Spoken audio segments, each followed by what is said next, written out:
Dr. Eric Kelly III, and a host of phenomenal speakers from all around the globe for this 7-day virtual event that you don't want to miss. The mission of the Black Business Expo is to raise scholarship money from kids all the way from high school all the way from college. The Black Business Olympics is one of the largest Black business showcases in the world. It is an opportunity for businesses and companies to showcase their businesses globally. We are going to be giving away laptops up to $5,000 away to students. Again, I'm Olivia Appleberry, the founder of 2 Cents Finance and one of the speakers for the expo. I am so excited to see you there. For more info, go to www.blackbusinessexpousa.com or call 919-308-9090 and hope to see you there.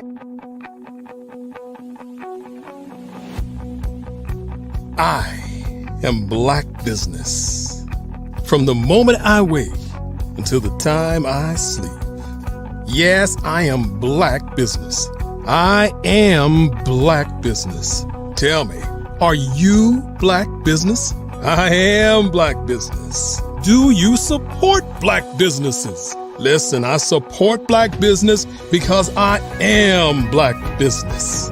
Black Business Expo, one of the largest business showcases in the history of Black business in the world. The world! Sign up today at www.blackbusinessexpousa.com or call 919-308-9090. I am Black Business. I am Black Business. From the moment I wake until the time I sleep, I am Black Business. I am Black Business. Are you Black Business? I am Black Business. Do you support Black businesses? I support Black business because I am Black business. Black Business Expo, one of the largest business showcases in the history of Black America in North Carolina. Sign up today at www.blackbusinessexpousa.com or call 919-380-9090. I am Black Business. I am Black Business. From the moment I wake until the time I sleep, I am Black Business. I am Black Business. Are you Black Business? I am Black Business. Do you support Black businesses? I support Black business because I am Black business. Black Business Expo, one of the largest business showcases in the history of Black America in North Carolina. Sign up today at www.blackbusinessexpousa.com or call 919-380-9090. I am Black Business. I am Black Business. From the moment I wake until the time I sleep, I am Black Business. I am Black Business.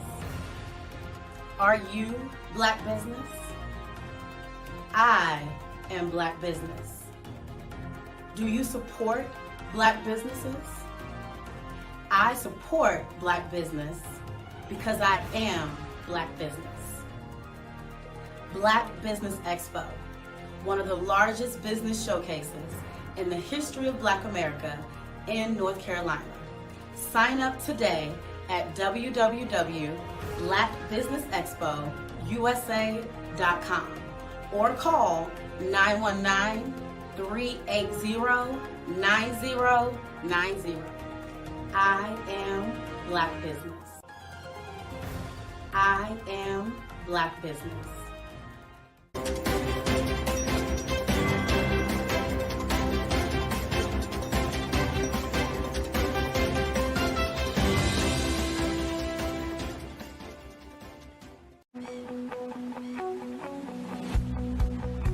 I am Black Business. From the moment I wake until the time I sleep. Yes, I am Black Business. I am Black Business. Tell me, are you Black Business? I am Black Business. Do you support Black businesses? Listen, I support Black business because I am Black Business. Black Business Expo, one of the largest business showcases in the history of Black business in the world. The world! Sign up today at www.blackbusinessexpousa.com or call 919-308-9090. I am Black Business.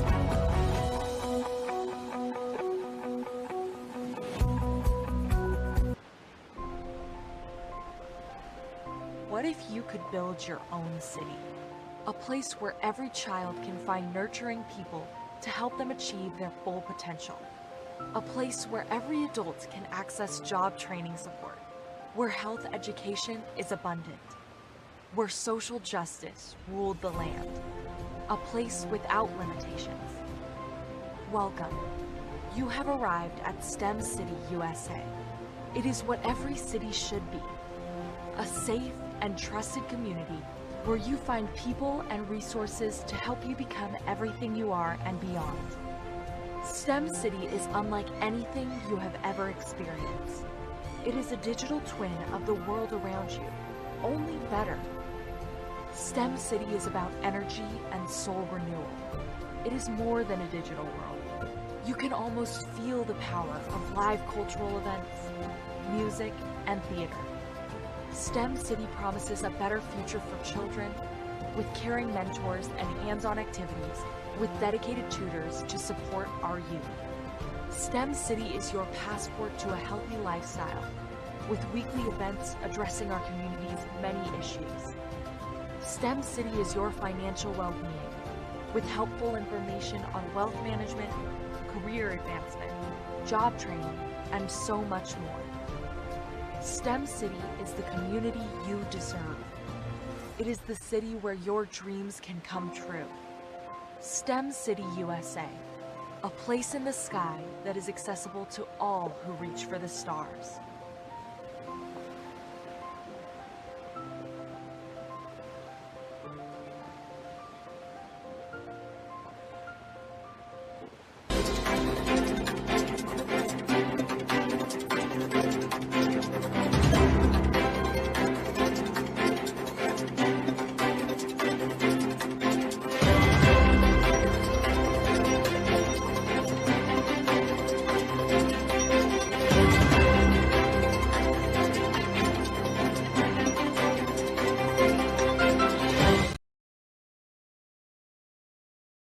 Phenomenal Tanya T. Wise, who is here from the great state of Maryland. Tanya, welcome and thank you for being with us today. Can you indulge our audience a little bit and tell them just a little bit more about who you are and what it is that you do?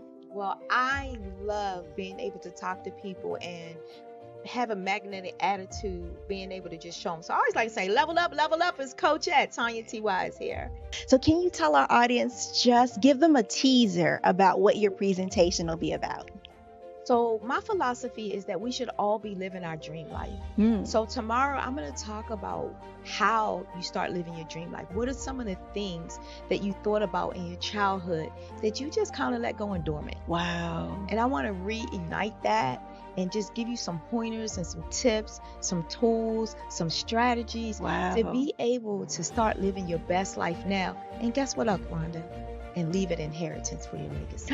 Oh my goodness. Okay, I know that's resonating with a lot of people. I've heard that you have a dynamic coaching program. Can you tell us a little bit more about that? Absolutely. So our coaching program help people that have the lack of time, that lack strategies, and lack the confidence to go after their dream life. So we help them implement tools, we help them implement strategies, as well as give them resources so that they can live their best life now and leave that inheritance. Wow. Oh, I love that. I love the leave the inheritance part. Listen, you are dropping some major nuggets, and I know a lot of what you're saying is resonating with a lot of people, but I think we're all curious. How did you even make this transition into the speaking and coaching arena? What's the story behind this? So I started out in finance, and I realized that a lot of people don't necessarily go after their dream life because of the lack of finances or the education behind finances. But it wasn't until I lost my firstborn, my only son, that life changed for me. And where I was going after it all, living the corporate life, hit my 6-figure income and living in my dream house with my dream man, driving my dream car. I nearly lost it all when I lost my son. And so I realized it only takes one financial catastrophe that can change your entire life. That's what made me start All New Beginnings. Because no matter what's going on in life, there's a new beginning. And because of that, we develop a program called Wise Minded. My little slogan is, don't just dream it, let's live it. If they want to connect with you or work with you, what is the best ways for them to be able to do that? Well, for my social media guru, you can connect with me on every single social media platform as Tanya T. Wise. Over the past few years, we've seen the growth of existing and new initiatives focused on financial inclusion, building global networks, and reducing the wealth gap in response to the idea there's not enough seats at the table. Whether their outcomes are to increase the representation of Black executives on corporate boards, ensure an inclusive global economy, or to create new U.S. African commercial pathways, the strategies are often carried out by separate programs. The question is, should they be? With the continent of Africa being home to more than half of the world's fastest growing economies, the youngest workforce, over 400 companies generating more than $1 billion annually, 700 generating more than $500 million annually that are poised for growth, and being the destination of nearly $5 billion in venture capital in 2021. Diversifying U.S. and Africa commercial engagement by building bridges between African businesses and their U.S. diaspora should begin being seen as mutually beneficial. From helping to reduce Africa's enormous capital gap to catalyzing two-way trade opportunities, the COVID-19 global pandemic hopefully has taught us that global challenges and opportunities are more interconnected than we thought. During the pandemic, African companies like Unicorn Flutterwave, insurance provider Reliance Health, ride-hailing app Yasir, and 54Gene, the continent's first bank of DNA on people of African descent, proved that when African companies have access to networks, capital, and information, they grow big, grow fast, and create solutions that are valuable to the world. This is why Be Direct was created. We are the first U.S.-based but African-centric board preparedness and board search company designed to connect U.S. Black talent and corporations to African businesses. Unique and fundamental to Be Direct's success is our process of helping board candidates adapt their experience and networks to an African context before they're connected to high-growth companies that are looking to locally and globally scale. From our focus groups with African business execs and government leaders, we don't ignore the sentiment that business is easy, but people are hard. Having a pool of board candidates with hard-to-access networks and extensive experience across the business life cycle, including successfully raising capital, is table stakes for an initiative like this. So yes, we have that. But corporate or entrepreneurial success in the U.S. does not guarantee success in Africa. Developed alongside industry partners on the continent, our training program, Be Direct Prep, is designed to transpose their experience to create cultural comfort, understanding, and a commitment to helping businesses in Africa scale. Our board governance sessions are African continental and country specific, integrated with cultural awareness and dexterity training, masterclasses led by African industry execs, and mentoring and coaching from African continental-based facilitators. But even more unique to Be Direct Prep, we cap off our training program with an immersion trip to help candidates that have not been to Africa before see and feel Africa's complexity and opportunity from African soil.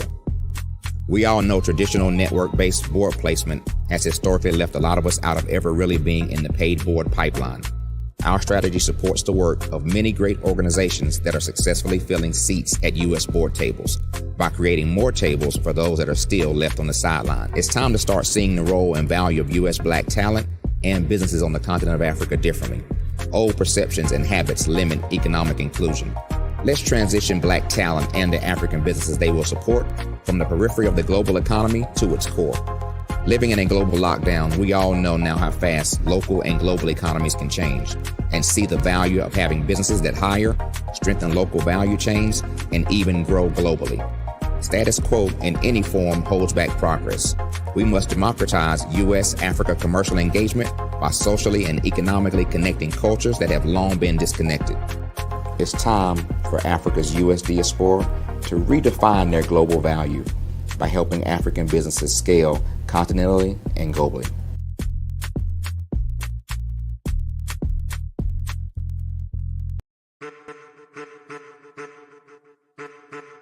I am a child of the Most High God. He has gifted me in ways that I could not even imagine and didn't know.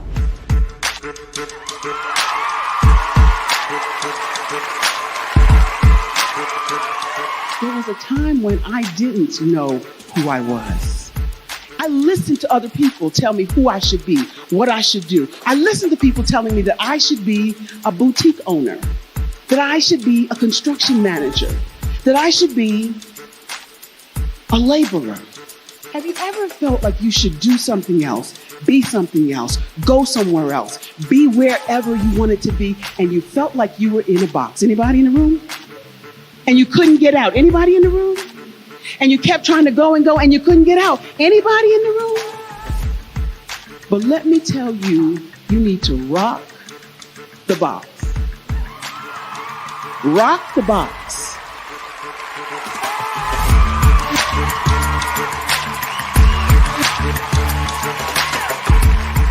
I am engaging, inspiring, and empowering.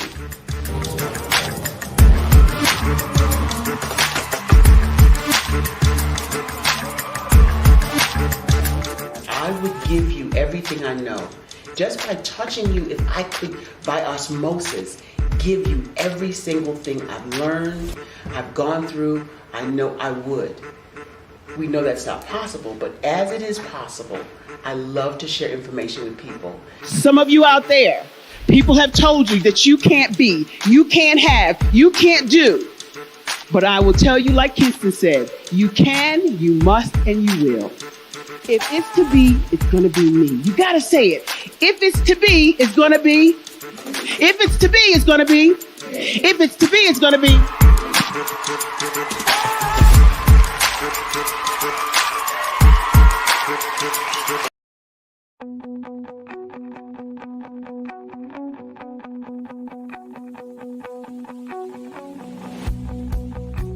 I am Black Business. From the moment I wake until the time I sleep. Yes, I am Black Business. I am Black Business. Tell me, are you Black Business? I am Black Business. Do you support Black businesses? Listen, I support Black business because I am Black Business. Black Business Expo. One of the largest business showcases in the history of Black business in the world. The world! Sign up today at www.blackbusinessexpousa.com or call 919-308-9090. I am Black Business.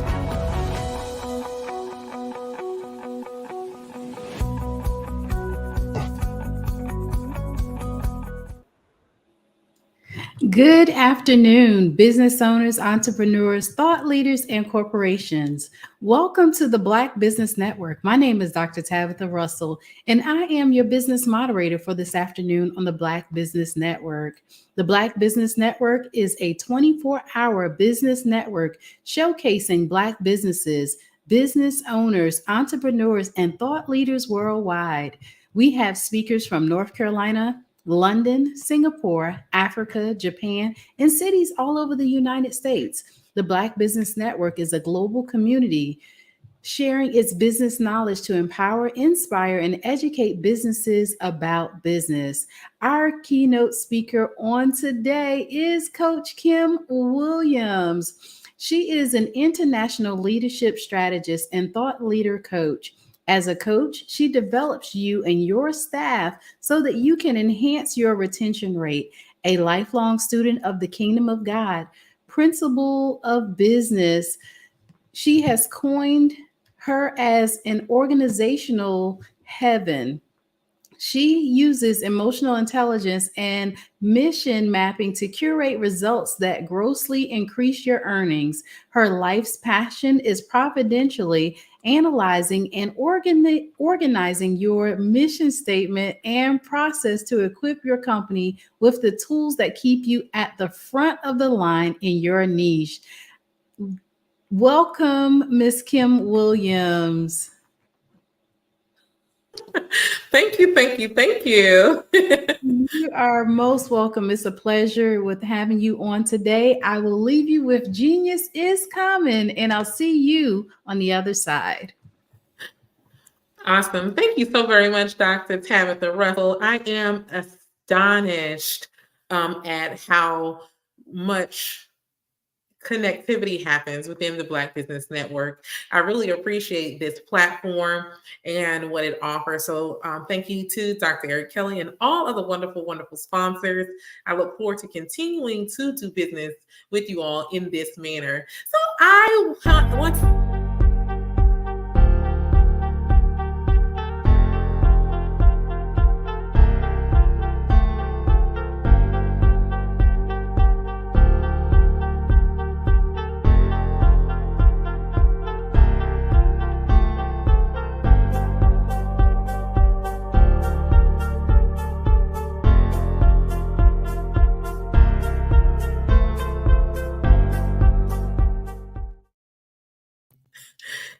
want to take an opportunity to talk to you all today at the Black Business Network about emotional intelligence.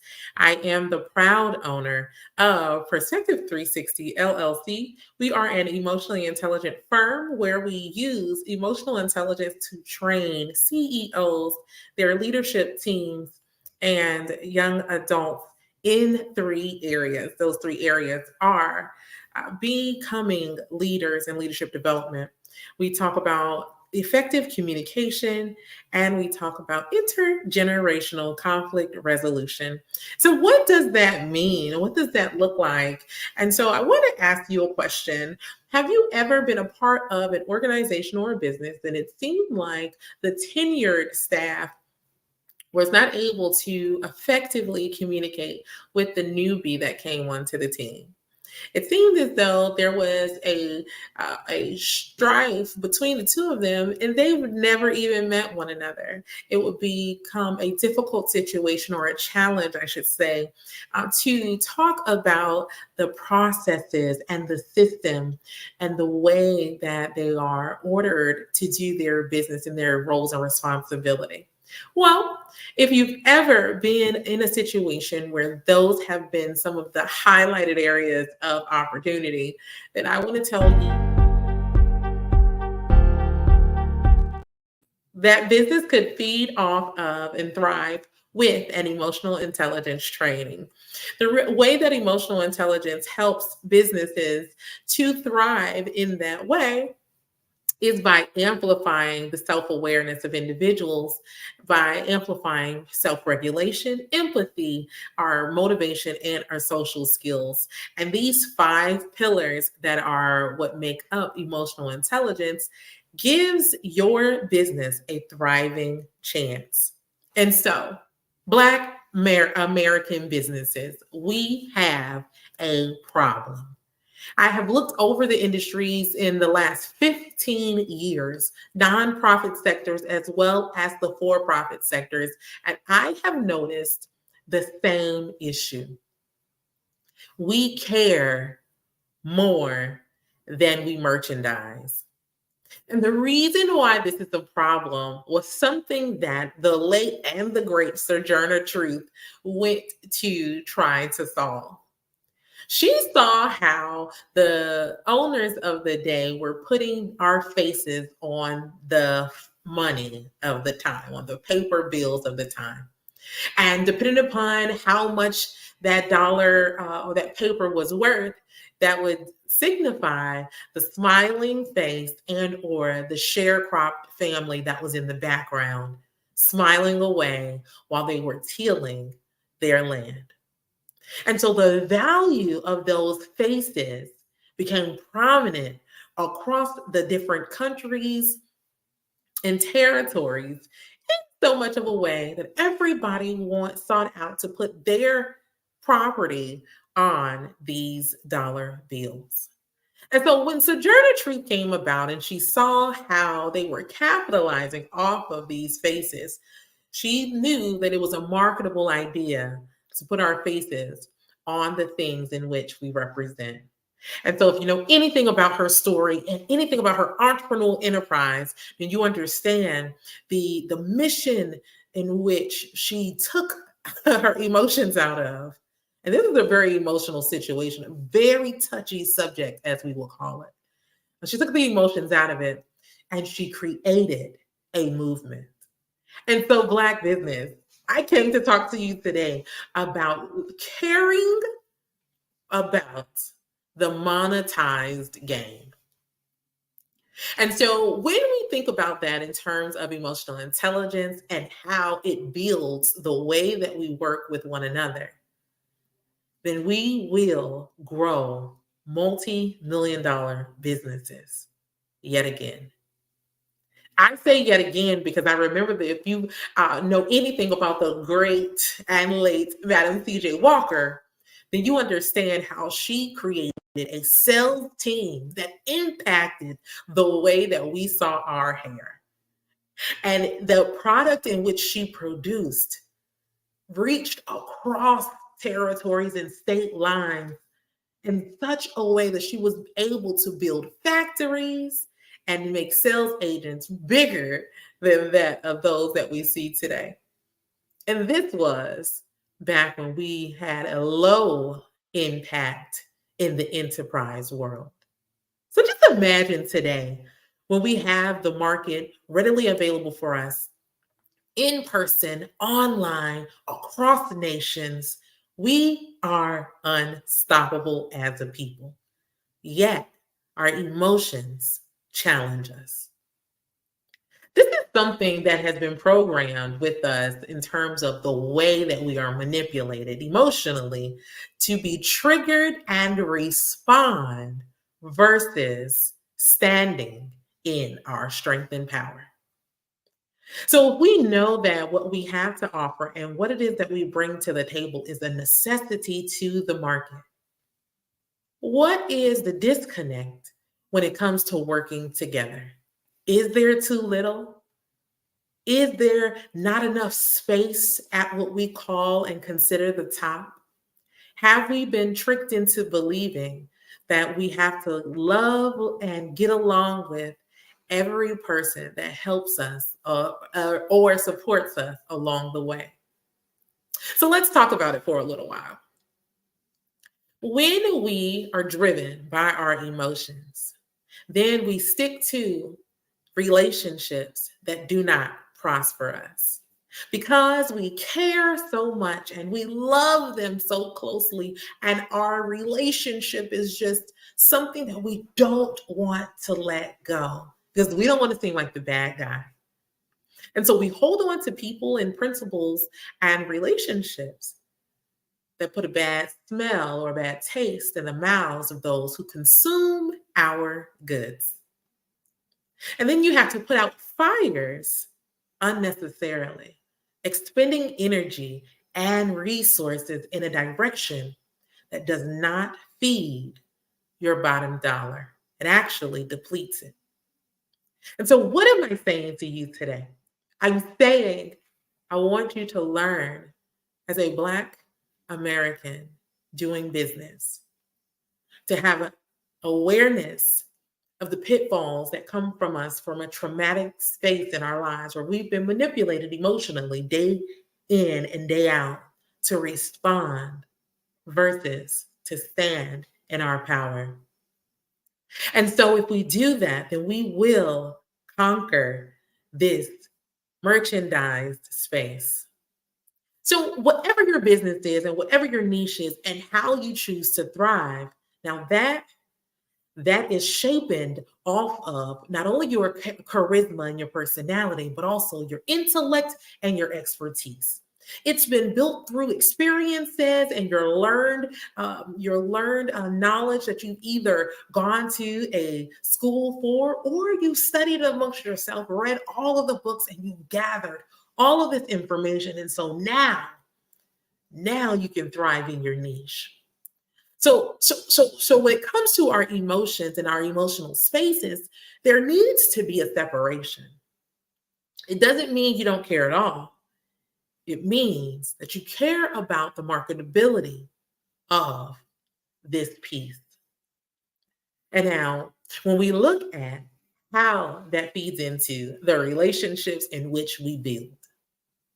So we have people that are, as I stated, challenging the way that we show up in the marketplace because, of the way that they do business. Are you prepared to have what we consider a difficult conversation?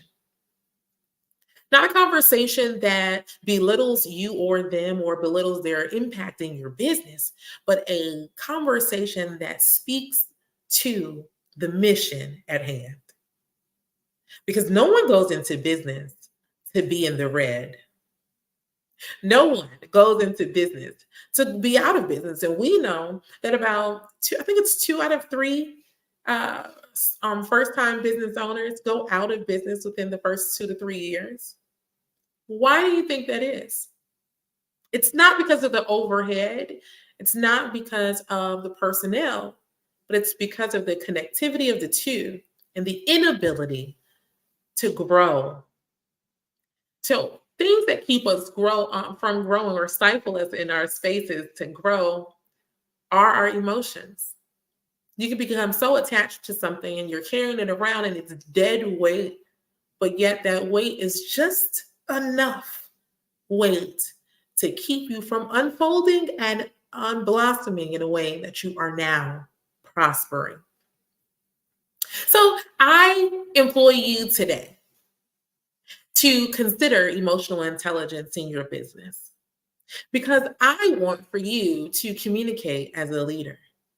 I want for you to have conflict resolution in a way that continues to build your reputation, your brand, and it capitalizes on the strengths of those who do business with you. So let's get into needing to like or love somebody or be loved by somebody in order to do business with them. So it's been a misnomer in our community that we have to be liked and loved by everyone. And so the way that we show up in that form for business is we want to be the best friend of the network's lead, or we want to push. And so we push people out of the way and we're vying for the top slot because we don't think that we can make noise at the bottom of the ladder. Now, I don't know about you, but if you look into a classroom and you see about 24 students, you'll notice a student that tries to fight for attention. Whether it's the subtleties of always raising their hand or the one who always seems to be sick. Either way, they're fighting for attention. They just want the spotlight to be on them. And so when you are interacting with a personality like that, or you might be that personality, I need for you to understand that this core of this is from a lack of an emotional maturity. And it hurts and it dampers your business and the ability for your business to grow because you are now stifling those that you're able to interact with. I need for us to learn what we call cross communication. There is a way to talk and deal with people who may have a stronger charisma than you. They may even be louder than you. They may be the extrovert and you might be the introvert. That doesn't make you insignificant. And I know something that's not taught in our household is a key ingredient to emotional intelligence. It's called self-efficacy. Efficacy is spelled Efficacy. It's different than esteem because esteem says, I'm pumped up and I can do this. Efficacy says, not only can I do this, I will do this. I deserve to do this. There's nothing more that I deserve than this right here. And so when you have efficacy, you have this thing called tenacity. And a tenacious person doesn't have to lowball, blackball, or undermine other individuals. Why is that? Because they are in a position to win regardless. They understand what it takes to have what we can call in the business world a snowball effect. The snowball doesn't necessarily have to start off big to be impactful, but once it gets rolling, when you see that snowball again, it's guaranteed to not be the same size as it was when you first met it. And so I want us to take an opportunity to understand that we have come from under emotional manipulation, trauma-based psychosis that has caused us in this United of States to thrive off of our emotions and use other people's emotions as well. And this is considered a hindrance to how we scale our business. There are so many people that you could be working with whom you may not necessarily get along with. They don't do things in a way that you want them to do, or they may not tackle a situation the way that you would tackle the situation. And because you don't like it, and because it gets on your nerves, because it gets under your skin, and because you can't manipulate them into moving the way you want them to, you throw them in the trash.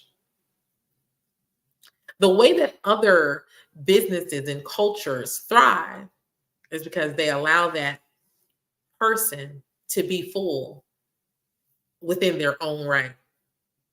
They allow the CFO to bring all the finance information that they need and require and have ownership of that area. They allow the CMO to bring all of the marketing direction that they need and require in order to thrive and take over the market space. So I want to ask you a question. Are you prepared to allow someone who doesn't think like you, who doesn't operate like you, to work within your Black business? For a lot of you, that answer is absolutely not. Or you might say, well, yeah, I don't think I can do that. Let's look at how well you work with people you hire. What is your retention rate? How often are people coming back that actually work with you? And if you are having and seeing a pattern in which they don't come back, we have to do some self-evaluation, making ourselves aware not only of what the issues are, but regulating in a way that actually strengthens the way that we do business. So there are some ways that we can regulate that are not beneficial. And the reason I'm having this conversation in this way is because a lot of times we go at solving problems by looking at solutions without first analyzing the data that caused the problem. So first, we can look at what the win is. The win is we're still in business. The win is we still have our name. The win is that people are obviously buying into whatever we're producing. That's the win, right? Got it. Write it down. We're in place. We're in position. But now, what are our areas of opportunity? Well, this person who came to work for me, who has over, let's say, 20 years of experience in multimedia, they don't want to work with me. I seem to not like their tactics, and I somehow believe it's because they don't know what they're doing. Or the person who was gung-ho and excited about working with me, now all of a sudden, they're not showing up and showing interest in the way that we do business. What's happening? So this requires not only transparency, but vulnerability. Vulnerability means that I'm going to tell something to you that you could possibly use against me. So it may look like, you know what? I had some choice words with that person because I didn't like the way that they were showing up. And so I didn't hold my tongue. And I know I should have held my tongue. And I probably have had the same issue several different times, but I just don't know how to get out of this habit. Now that you've exposed this, now I can carry it with you, and now we can find a resolution. So maybe instead of giving your busy work to your administrator, you give your personnel relationships to your administrator. So that way you have a personnel administrator who is not only keeping your relationships thriving and moving forward, but they are buffering your communication opportunity and this person's listening style. If you've seen me before, I talk about listening styles and how there are over 34 listening styles alone. And so that means that people hear from different places, no matter what the messaging that is being said. And so, yes, there is a such thing as hearing in an offensive manner. There's also a such thing as hearing in a defensive manner, but then there's a way that you can hear that's in an informative manner as well. And so without knowing where a person's information is filtering through, it's very difficult to shift into gears to be able to communicate with that person effectively. This requires coaching and a skill in which it seems you need support in. And so we hire out and we get that assistance and we work well with a firm like Perspective 360 who can come into your business for 4 weeks, or if you need a longer training, I'll be doing a training for 12 weeks with this organization. And I am, in my mind, I am working with these people who consider themselves vice presidents. These are the lieutenants. These are those who have the stars on their shoulders. And so they are already in their position and they've already had the experience. And here I come telling them in what way they can improve their leadership via emotional intelligence. Imagine the bravery and the courage that takes to break through those barriers. And so I'm saying that to you to say that I am fully aware of the pushback that comes with leadership, ownership, and entrepreneurship. This is a space that is very sensitive. This is something that you worked hard for. You have sacrificed a lot for to be in the place that you are in. Some of you have reputations that are beyond what we can see. And so it's embarrassing in a sense. It hits your pride to feel as though you may need coaching, and you have an opportunity that your team may need coaching. There is nothing more powerful than a leader that can admit, you know what, I don't know the answer, but I know someone who does know it. Let's get them in here. And so to my Black American business owners, you did not ask for this problem. The problem is being emotionally attached to the outcome of your business. You didn't ask for this problem. However, it's your job to resolve it. And one of the ways that you can resolve it is through emotional intelligence training. An emotionally intelligent leader not only understands their own emotions, they understand how to filter their emotions, how their emotions that are filtered affect the way that they show up, but they also understand the way that they affect their team, those in which they communicate with. And so when we're looking at the output of our emotions, I want to talk to you really quickly about the second area in which your Black business can thrive with a little bit more coaching. It's called intent versus impact. We like to say, in a sense, when we are dealing with individuals, I didn't mean it that way. What I was trying to say is, or the reasoning behind this is because the intent is, X, Y, or Z. But the impact of your intent is not in your control. So you may have the best intentions in the way that you deliver a message. You may have the best of intentions in the way that you show up and the way that you have created systems for the betterment of your business. Your intent can be A1, as they say in our community. That does not mean that the impact in which it has on those who interact with you is acceptable, nor pleasing or supporting of the outcome in which you're looking for, the results in which you're looking for. And so I want you to understand something that happens in the big world, or the corporate world, all the time. And something that you cannot afford, that they can afford, is lawsuits. Okay? So hear me good. Sometimes they have branding opportunities where they're rebranding, let's say Coca-Cola, for instance. And they're rebranding the way that they show up because they've heard in the market there is a new term, and that term, for lack of a better term right now, is litty. And so they choose to create a commercial when they're talking about being litty. And then not only do they utilize this verbiage, but then they also try to mimic the way that this terminology is said. So they use what we call a black scent in this commercial. And so now what happens is their intent was to reach a community of people who enjoy their product. And they wanted to reach them in a fresher way that actually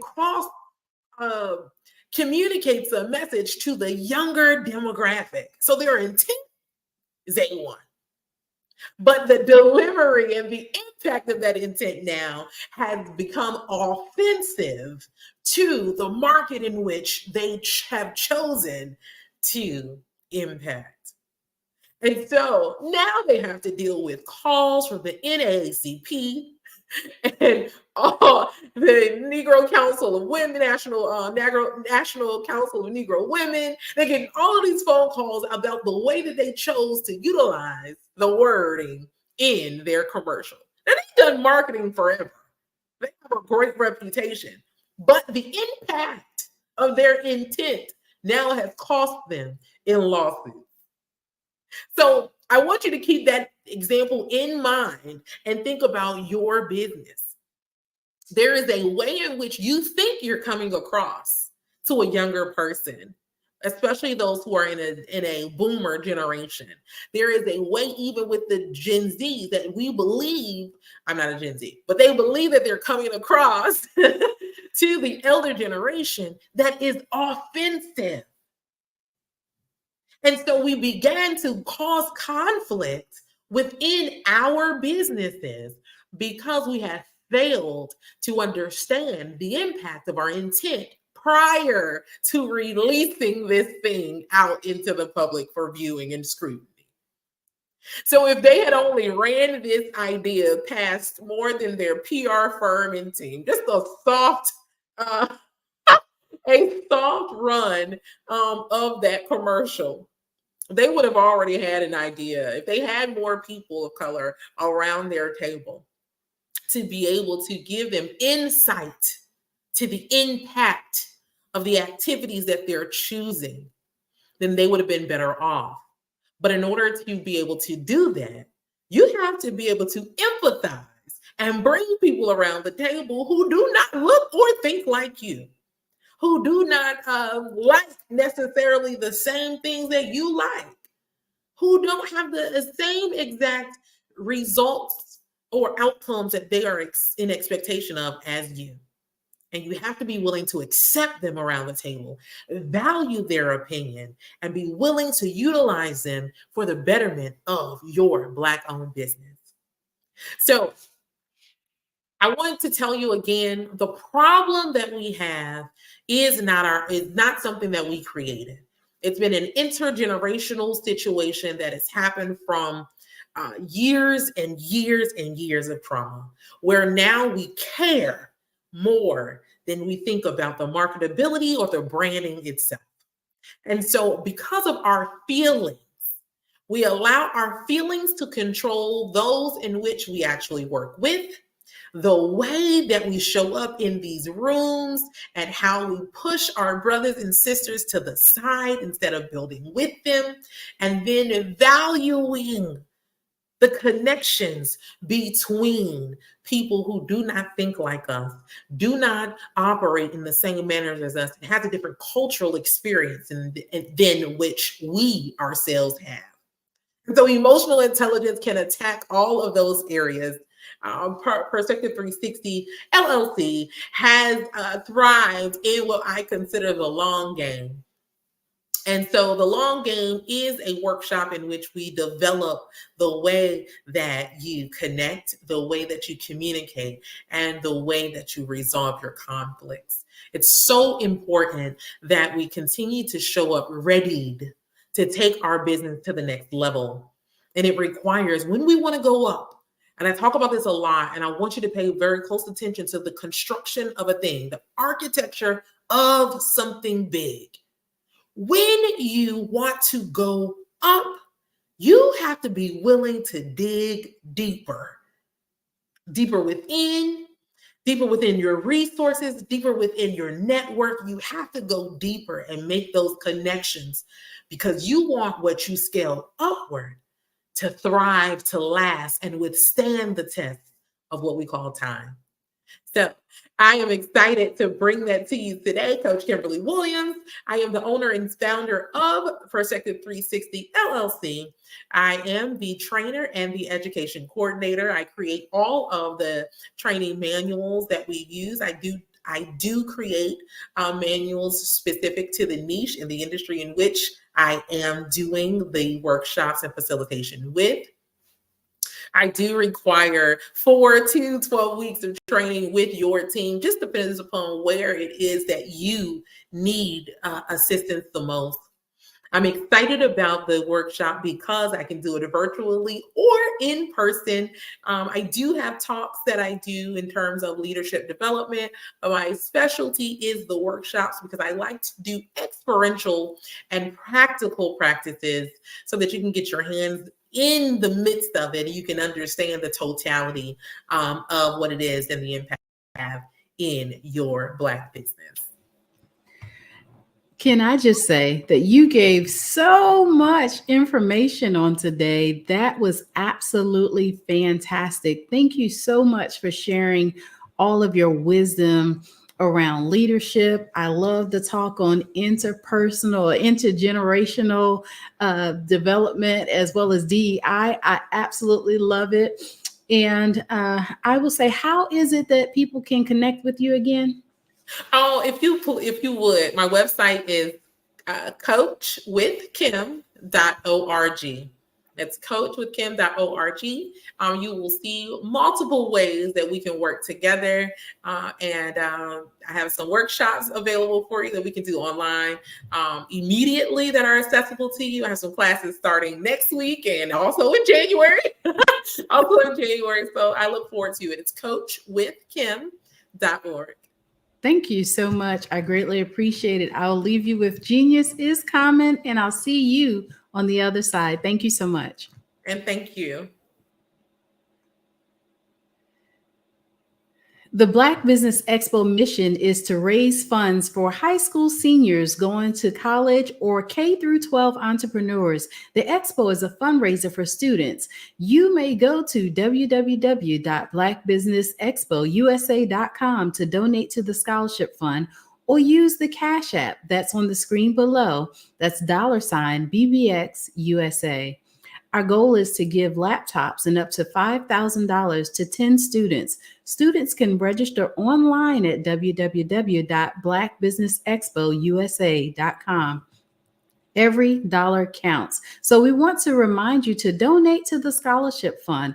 We want to thank our Black Business Expo USA sponsors for their generous donations. That's NC100, Moody Capital Partners, Suede Soul, Lotus Rich Coaching and Training, Carolina, Virginia Minority Supplier Development Council, Step Management, The Hello LLC, Barbara H. Smith LLC, Margie McLean Foundation, Inc., Genius is Common, Earth Essentials, 5-Star BDM Media, Melaine Shania Global, Executive Women's Success Institute, The Quality Coaching Company, Superwoman Business Services, Creative Force Studios, Lee Entertainment, Artistic App Design, Black Business Expo USA. Genius is common, and I'll see you on the other side.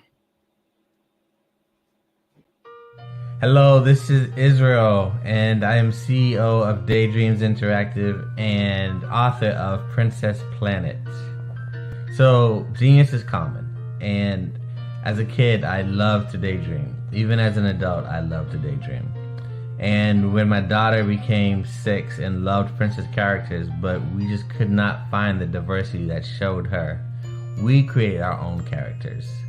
So, for instance, you have Princess Nulu right here. Princess Nulu is from Uganda, and her genius is that she loves to take care of animals. She can actually even listen and hear what they say. And then we have Princess Isabella right here. Princess Isabella, she's from Cuba, and her genius is biochemistry. One day she hopes to eliminate disease. Then we have Princess Nia right here, and Princess Nia is based off of my daughter, and she is what she wants to be, the greatest dancer alive.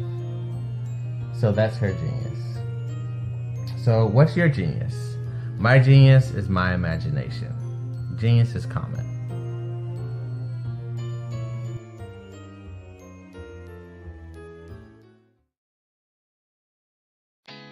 Did you know women represent just 3% of Fortune 500 CEOs and less than 15% of corporate executives at top companies worldwide? Have you wondered what the secrets are to getting into the top ranks, whether in the private or public sector? Do you want to figure out how to stop being held back in your career or passed over for promotion? Then you're in the right place. Hi, I'm Dr. Madeline Ann Lewis, President and CEO of the Executive Women's Success Institute. I have decades of experience in the military, the federal government, and corporate America, and my mission is to help women succeed and tap into their full potential. I want to reach 1 million plus women around the world to become the leaders they are meant to be. So if you want to move into a management or executive level position, or maybe you are a female veteran transitioning out of the military into business entrepreneurship, then reach out to the Executive Women's Success Institute at 301-693-3284. Let us get you on the fast track to success.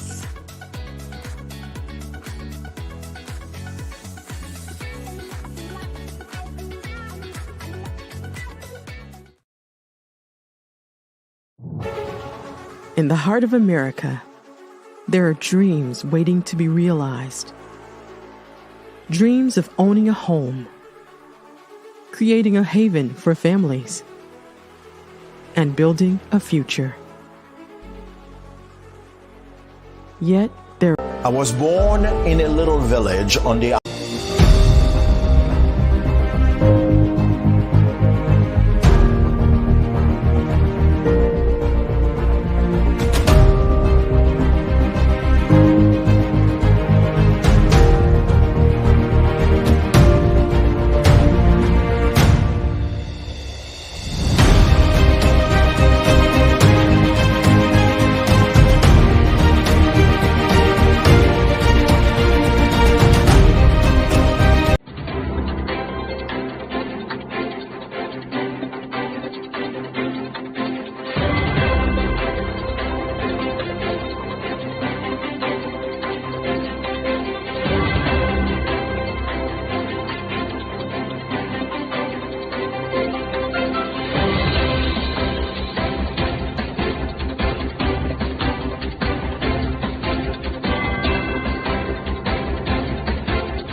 Dr. Eric Kelly III, and a host of phenomenal speakers from all around the globe for this 7-day virtual event that you don't want to miss. The mission of the Black Business Expo is to raise scholarship money from kids all the way from high school, all the way from college. The Black Business Olympics is one of the largest Black business showcases in the world. It is an opportunity for businesses and companies to showcase their businesses globally. We are going to be giving away laptops up to $5,000 away to students.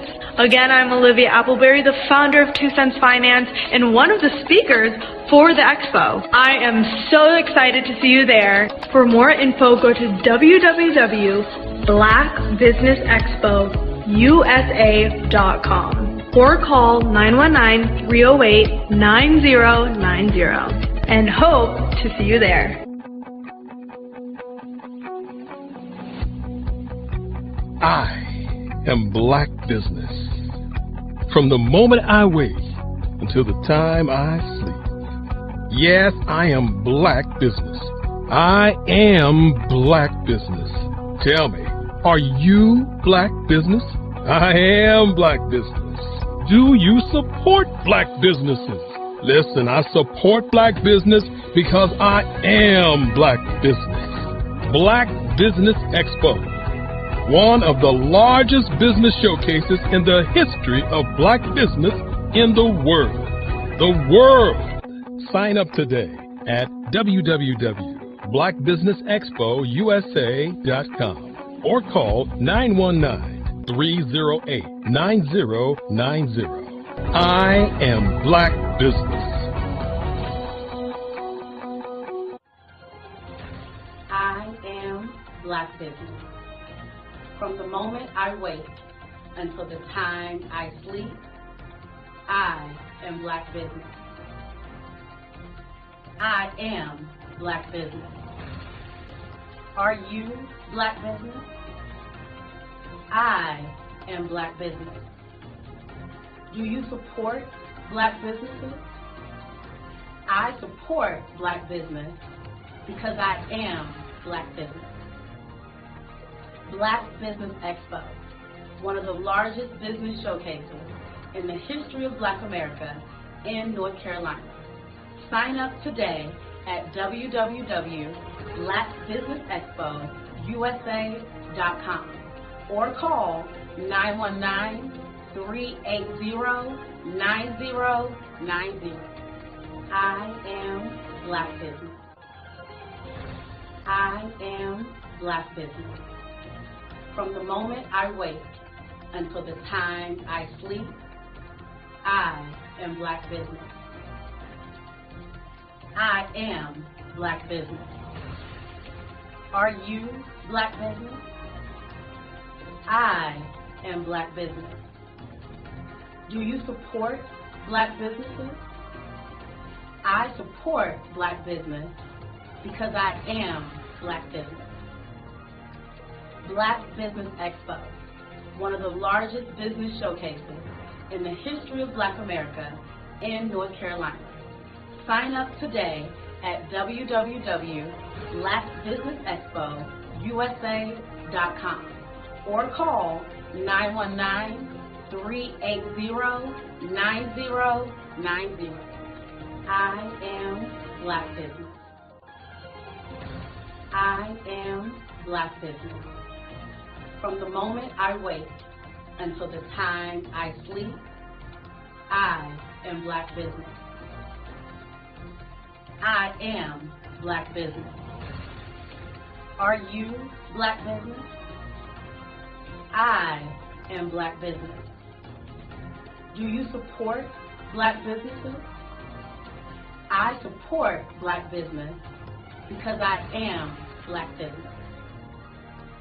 Black Business Expo, one of the largest business showcases in the history of Black America in North Carolina. Sign up today at www.blackbusinessexpousa.com or call 919-380-9090. I am Black Business. Dr. Eric Kelly III and a host of phenomenal speakers from all around the globe for this 7-day virtual event that you don't want to miss.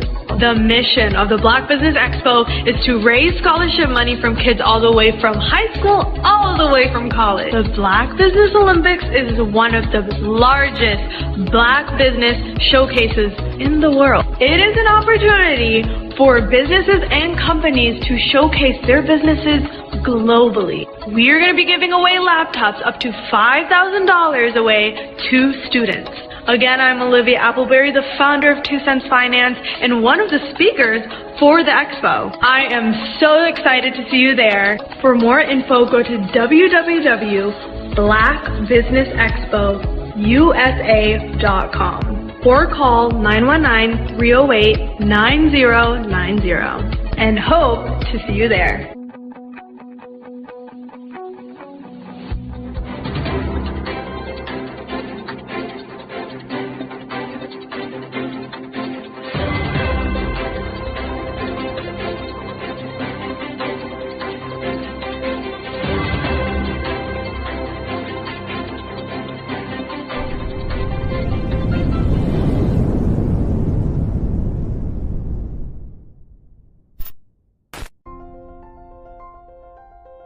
What if you could build your own city?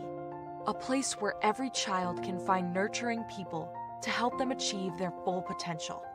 A place where every adult can access job training support. Where health education is abundant. Where social justice ruled the land. A place without limitations. Welcome. You have arrived at STEM City, USA. It is what every city should be. A safe and trusted community where you find people and resources to help you become everything you are and beyond. STEM City is unlike anything you have ever experienced. It is a digital twin of the world around you, only better. STEM City is about energy and soul renewal. It is more than a digital world. You can almost feel the power of live cultural events, music, and theater. STEM City promises a better future for children with caring mentors and hands-on activities with dedicated tutors to support our youth. STEM City is your passport to a healthy lifestyle with weekly events addressing our community's many issues. STEM City is your financial well-being with helpful information on wealth management, career advancement, job training, and so much more. STEM City is the community you deserve. It is the city where your dreams can come true. STEM City USA, a place in the sky that is accessible to all who reach for the stars.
opportunity to impact the lives of others, whether it is a simple act of kindness, a smile, a nod, or just saying hello.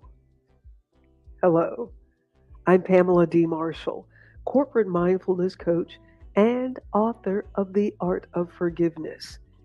I enjoy every opportunity to interact with others, whether they're in my home, sitting at my table for a holiday feast, or simply stopping by to say hello. My mother would often tell us, speaking is a sign of intelligence. Open your mouth, part your lips, show a smile, and say hello. Genius is common.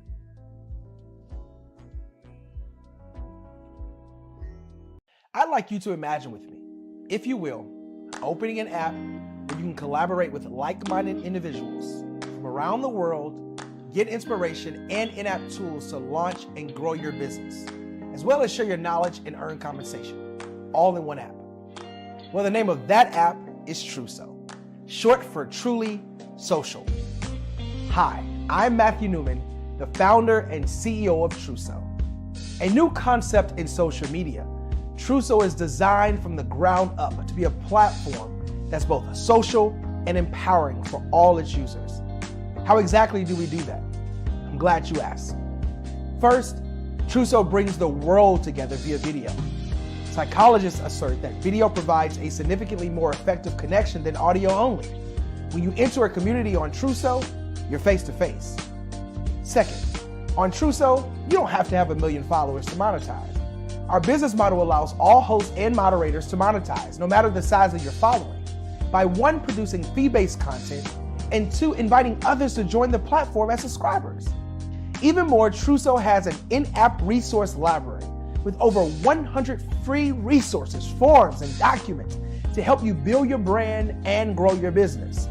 Third, Truso is inclusive. The deaf and hard of hearing communities make up 360 million people worldwide.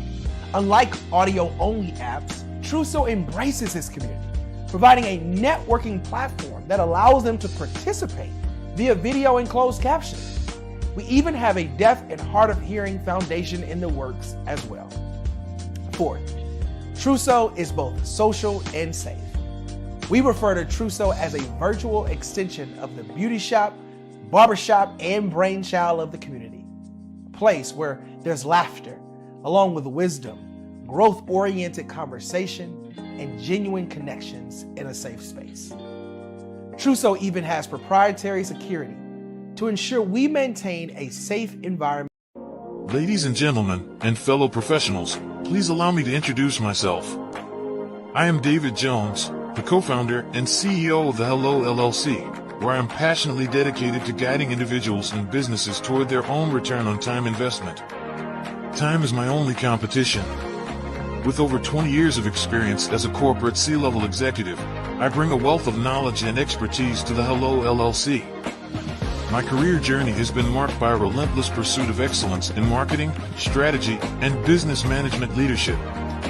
I have had the privilege of working with renowned Fortune 500 companies such as Xerox, American Airlines, Hilton, and Geico. However, what truly drives me is the transformational work we do at the Hello LLC.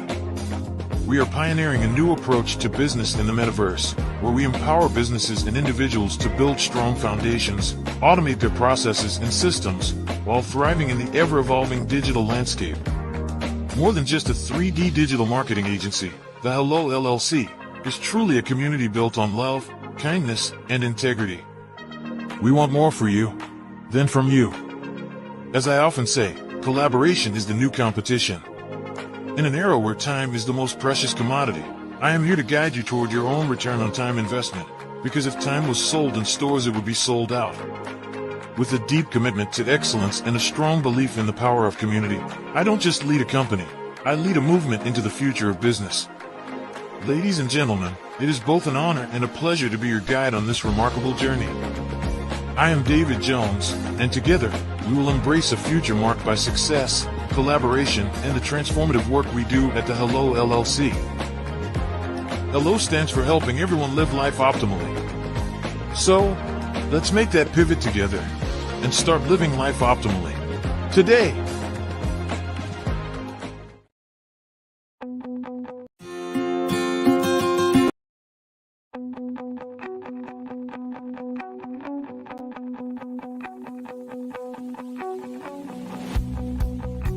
I am Black Business. From the moment I wake until the time I sleep. Yes, I am Black Business. I am Black Business. Tell me, are you Black Business? I am Black Business. Do you support Black businesses? Listen, I support Black business because I am Black Business.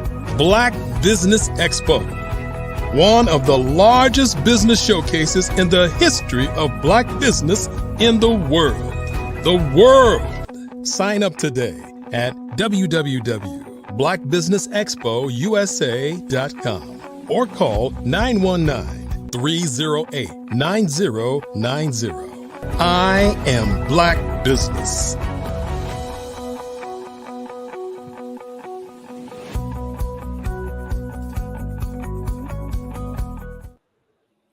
Good afternoon, business owners, entrepreneurs, thought leaders, and corporation. Welcome to the Black Business Network. My name is Dr. Tabitha Russell, and I am your business moderator for this evening on the Black Business Network. The Black Business Network is a 24-hour business network showcasing Black businesses, business owners, entrepreneurs, and thought leaders worldwide. We have speakers from North Carolina, London, Singapore, Africa, Japan, and cities all over the United States. The Black Business Network is a global community sharing its business knowledge to empower, inspire, and educate businesses about business. Our next speaker is going to be Ms. Jennifer Samuel. She is the founder of Your Endless Possibilities Incorporated, a communication strategy firm that specializes in empowering businesses to expand their influence to get more clients and make more money. She is known as the Speech Fixer because she is known for creating short, customized systems that quickly transform client verbal communications from humdrum to engaging, powerful, and forgetting. We welcome to the stage Ms. Jennifer Samuels.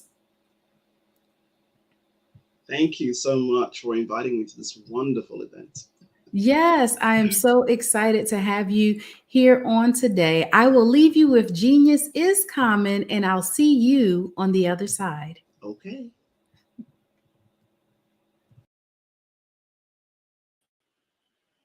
Hey, there she is. How are you doing today?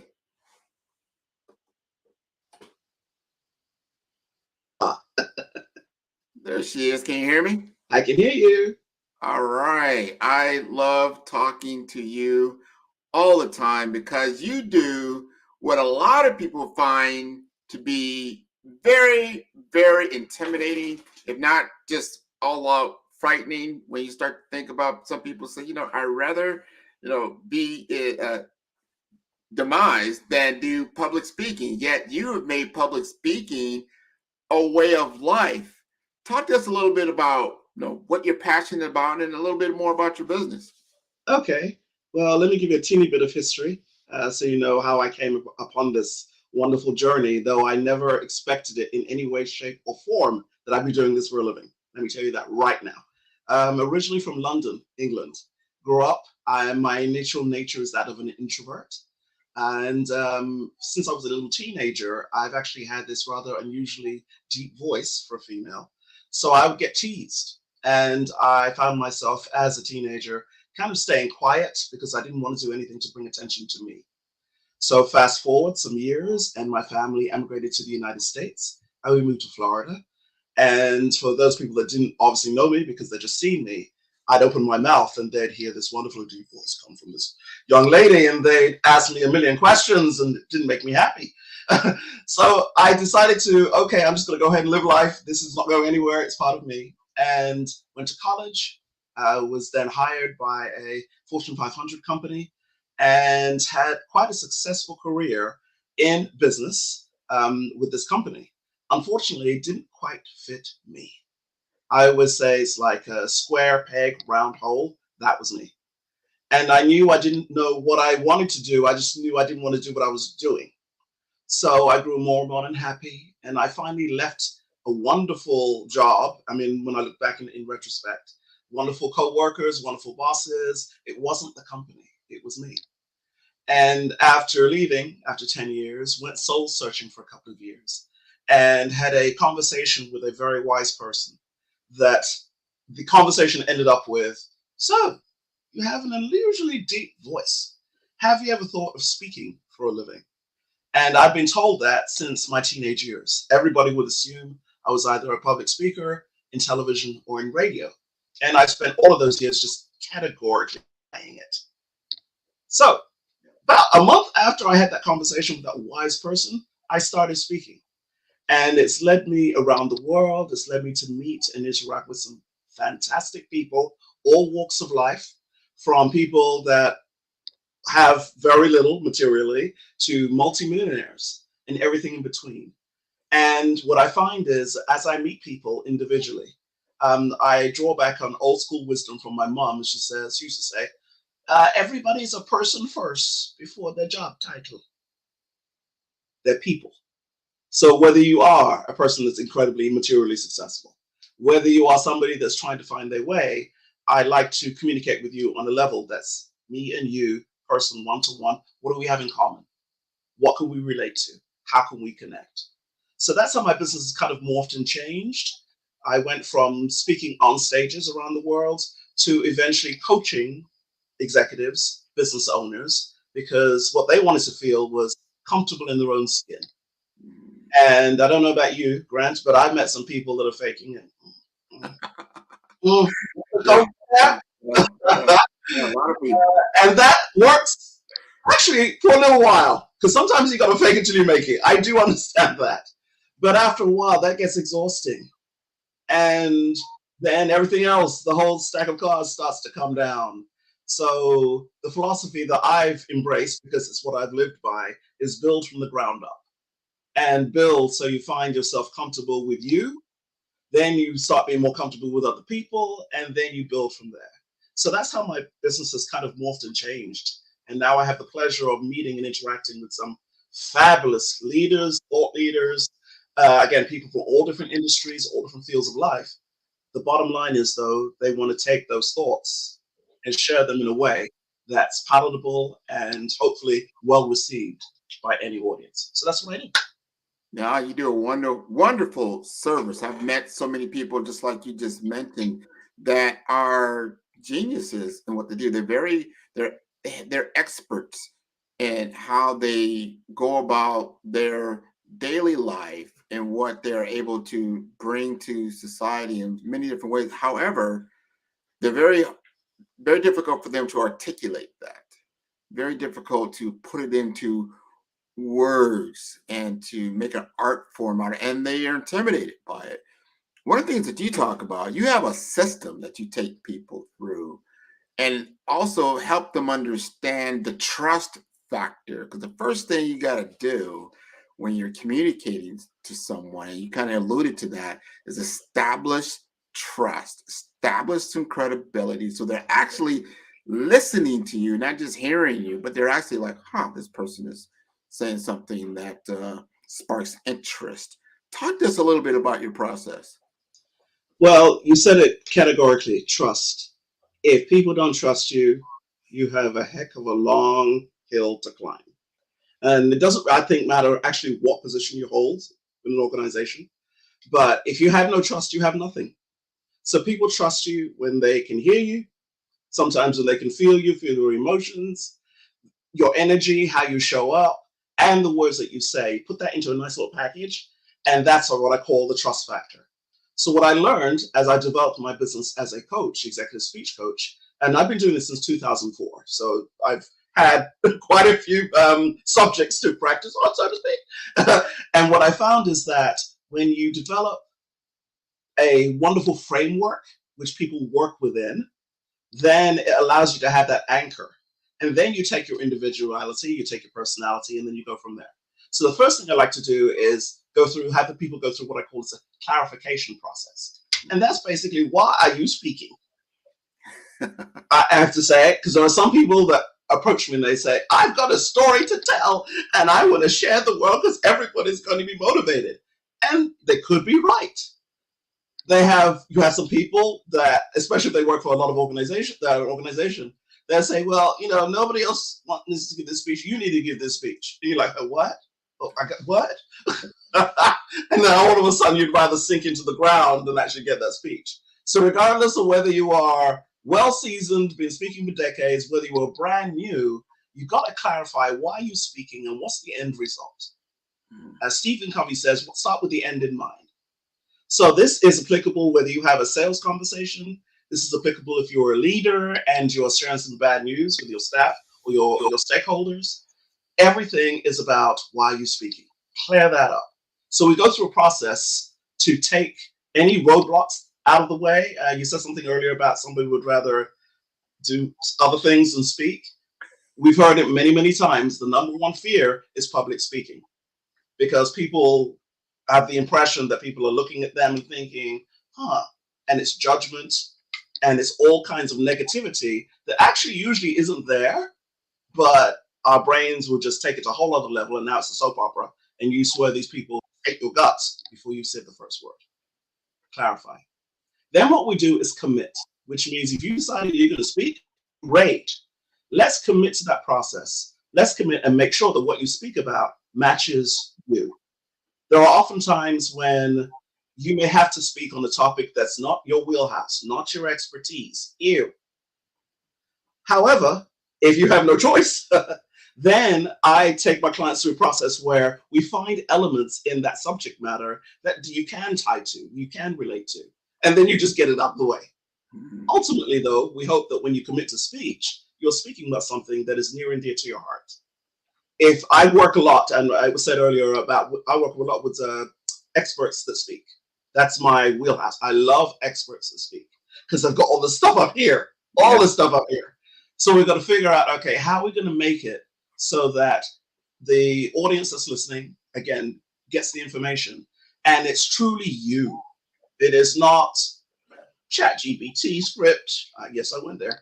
It is not somebody writing it for you. It's not me writing it for you. It is you committing your blood, gut, soul, everything in it so that you make it 100% you.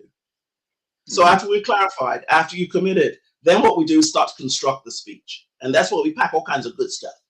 We pack storytelling in there. We pack facts and figures in there. We pack PowerPoint stuff, everything that we need to present your topic, your subject, whatever it is, in a package, so to speak, so that it's easy for the audience to digest. Because usually the biggest mistake a lot of leaders especially make is that there's a lot of information that they want to cram, a lot. And the challenge with that is that sometimes it's information overload. So that's one of the hardest challenges I have when I work with Excel. Well, we got to do this and we got to, no, their brain fell out of their ears. Point number 47.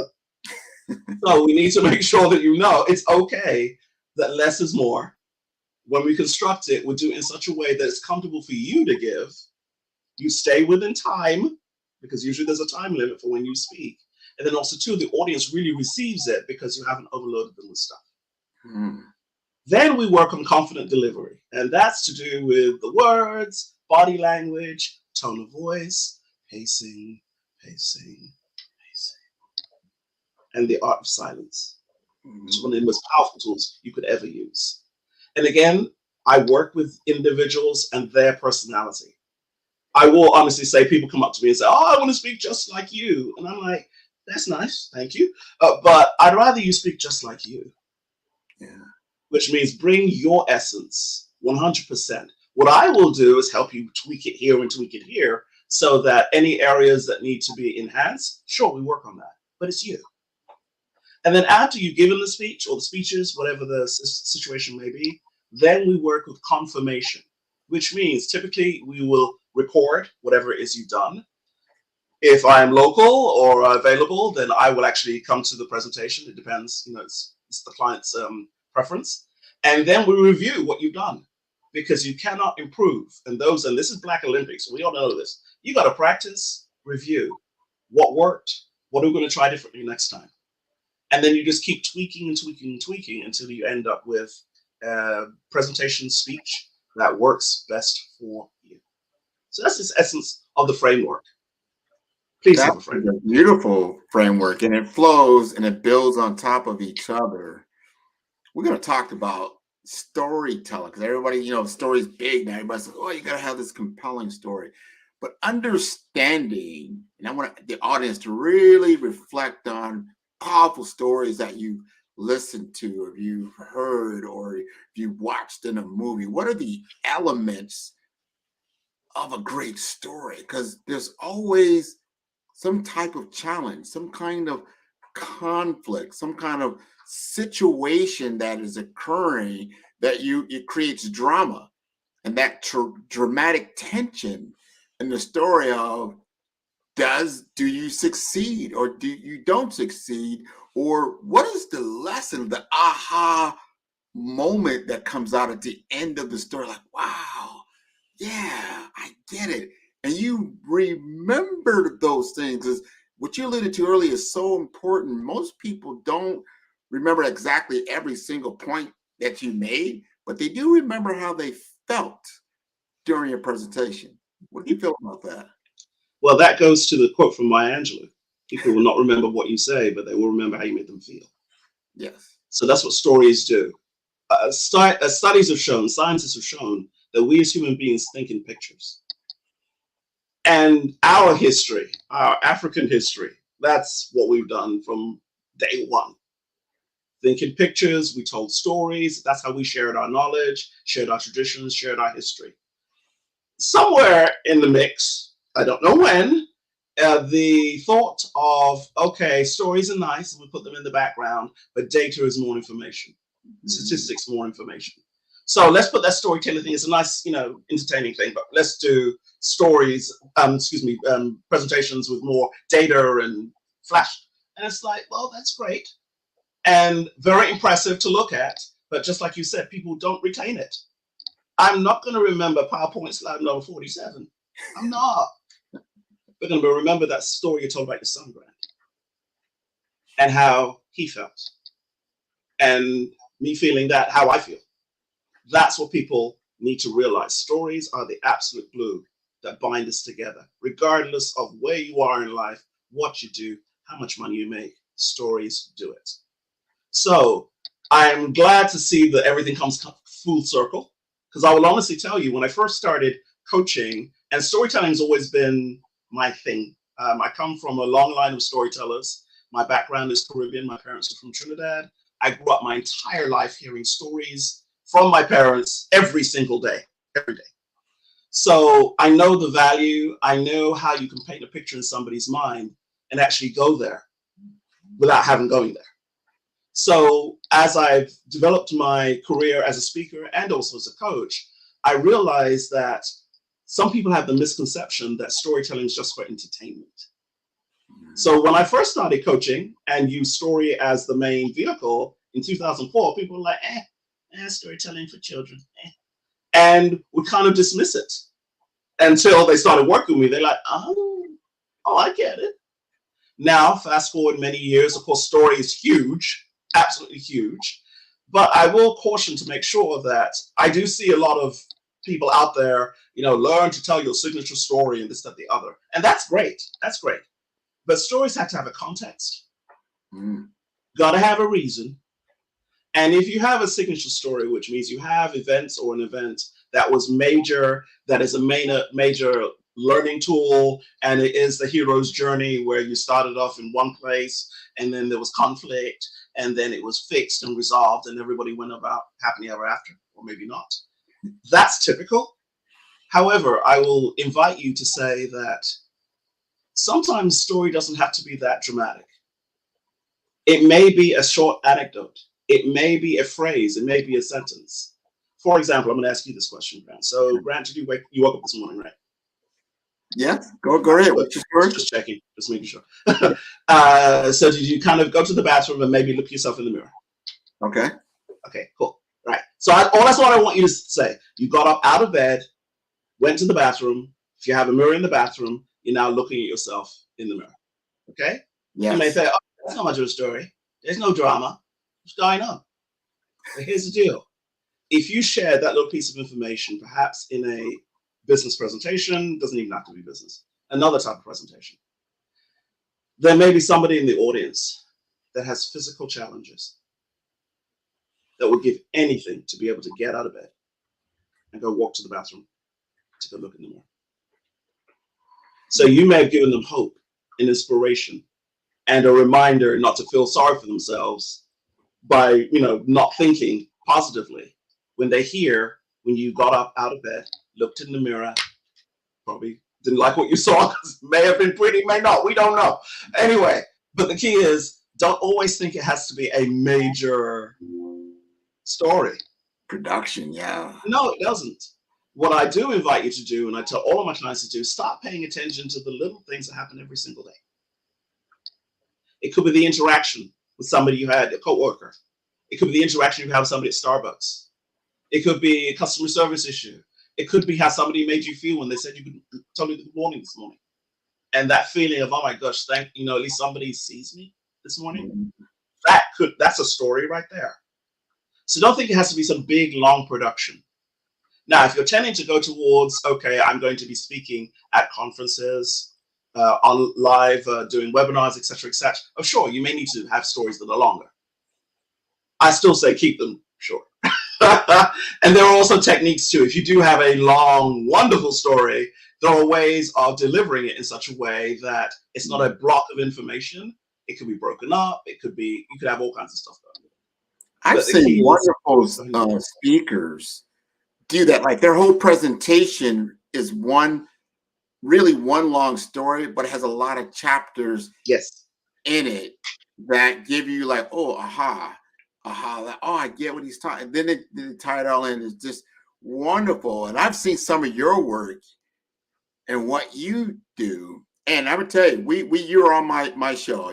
We did a podcast a few months back. I got so many people, and I should have shared this with you, but I'll share it with you now. The reviews that came back like, man, I love her transparency. I feel I can be vulnerable now in a public speaking forum because I got some tips from Jennifer that helped me to like, oh, okay.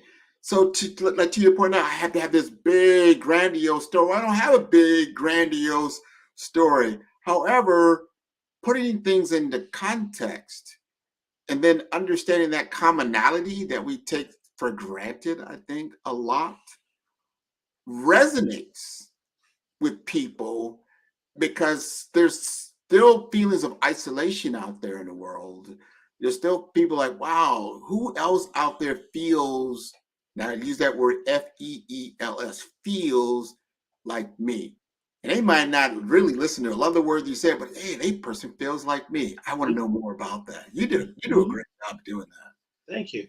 Well, I found out the hard way because I too, when I first started speaking, enjoyed a lot of success. The head did get a little bigger. I just started to swell. I don't know why, but it just did. Until I had a coach that kind of like put me in check. Thank goodness for coaches. And she basically said, I don't believe what you're saying. Now, I'd just given a talk with a standing ovation. People were clapping, wanted to hug me and everything. And she was evaluating and she says, I don't believe you. I was not a happy camper. I swear this woman didn't know what she was talking about. I don't care if she's been in the business 30 years. She didn't know.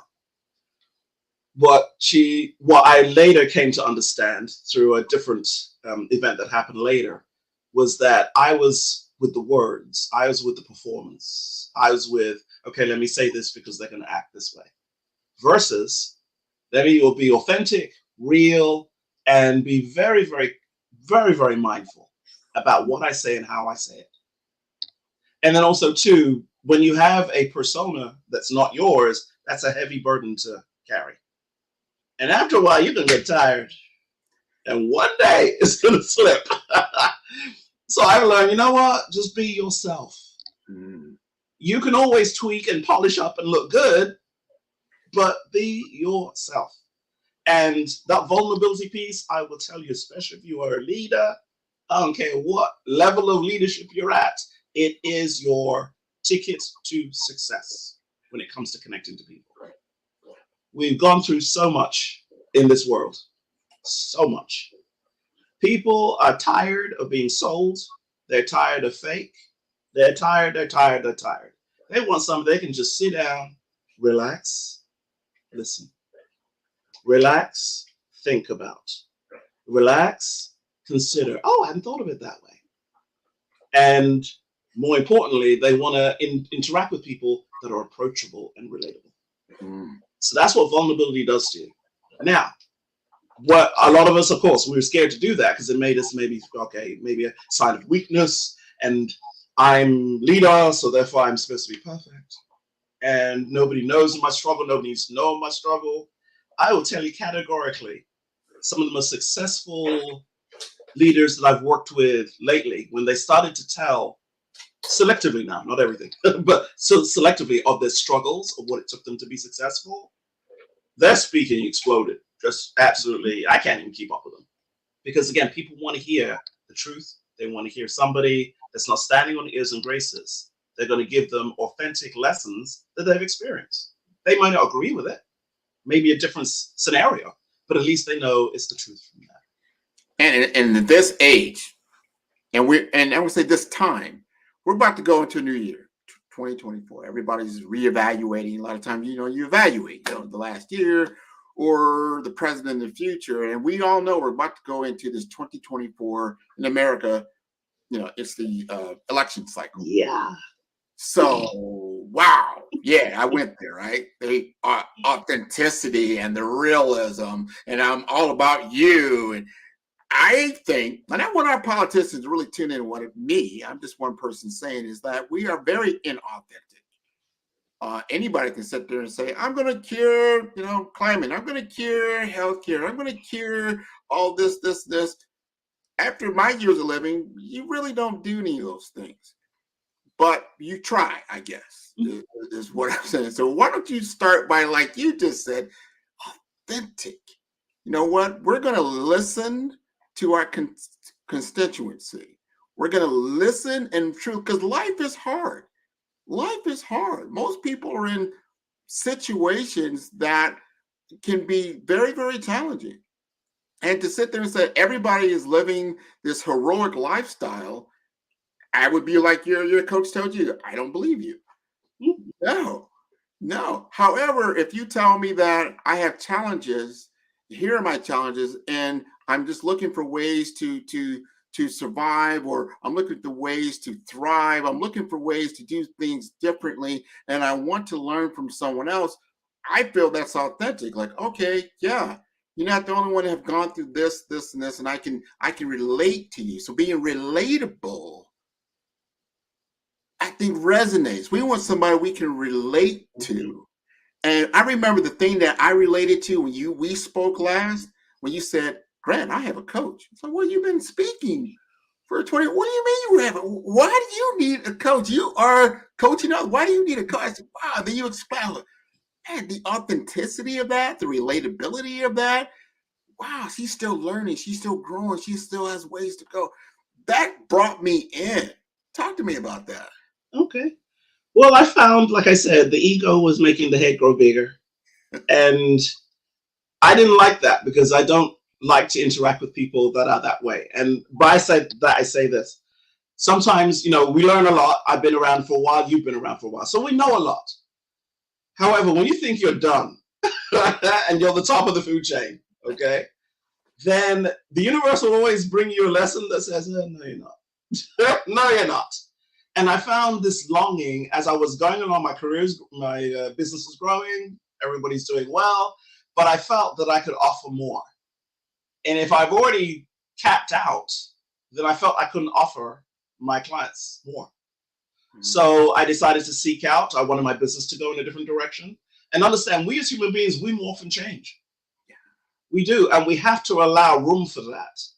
And this is the Olympics. This whole event's the Olympics. So name me an Olympic champion that does not have a coach. Wow. Yeah. Did I say that? Did I start? Okay. Name me an Olympic champion, or even an Olympic hopeful that does not have a coach. Yet somehow we, and again, I was right there, think we could go ahead and lead others, train others, talk to others, etc., without us practicing what we preach. So yeah, I have a coach. She keeps me in check. Thank goodness. Because otherwise I wouldn't be here. I'd be still doing what I'm doing. But anybody here guilty of just being in your own little world? And you're busy doing you, and it's fine, and you're not necessarily aware of what's out there. And especially if I'm in the world of communication, yes, it's about people, but also understanding audiences have changed. Yeah. This whole COVID with the internet, and so I had to pretty much really update every presentation, every speech I've done. I cannot give it the same way I used to.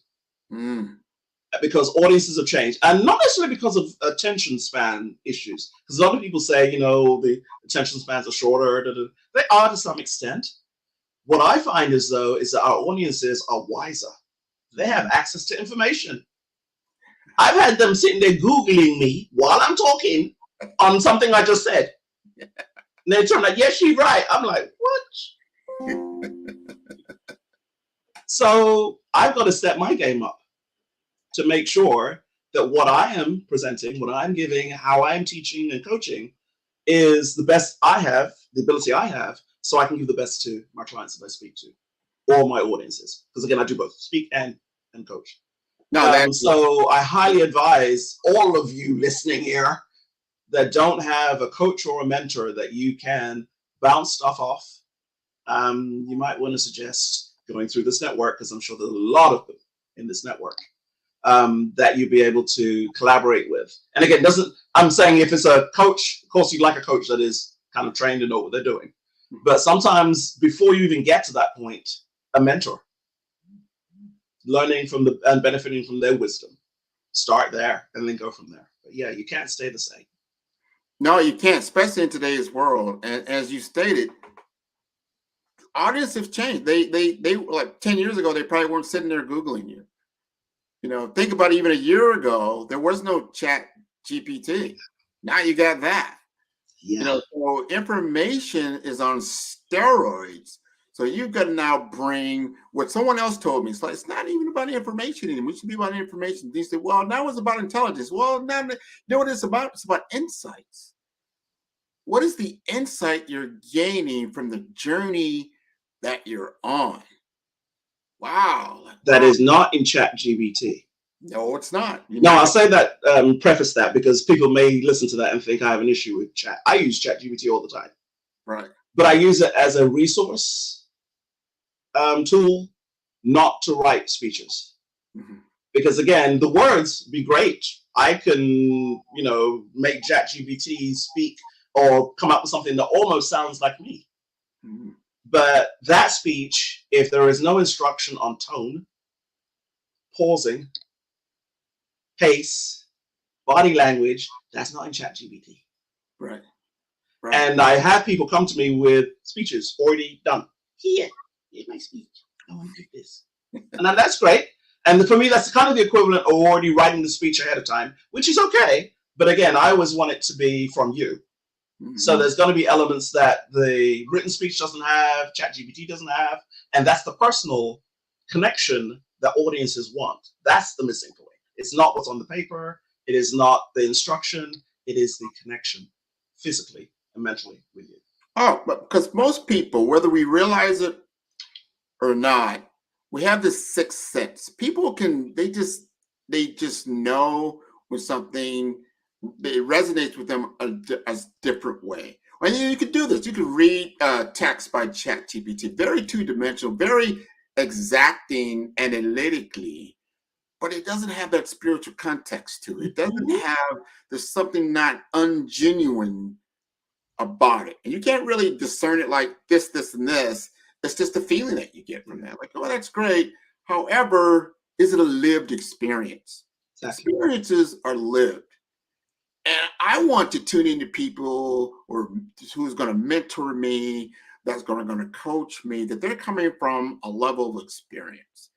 And they're going to like, Rand, you can not listen to me, and it'll take you X amount of time to get to a level of understanding, or you can listen to me and shorten that amount of time. How much is that worth, right? Like, speed to market. It is. It's probably the one thing that people don't invest in. And I'm not saying it because it's my business. When I see leadership, I look at programs for leadership training. And sometimes I would want to partner and collaborate with some entities, and I will approach them. And they always think of public speaking and communications as an offshoot, like an extra.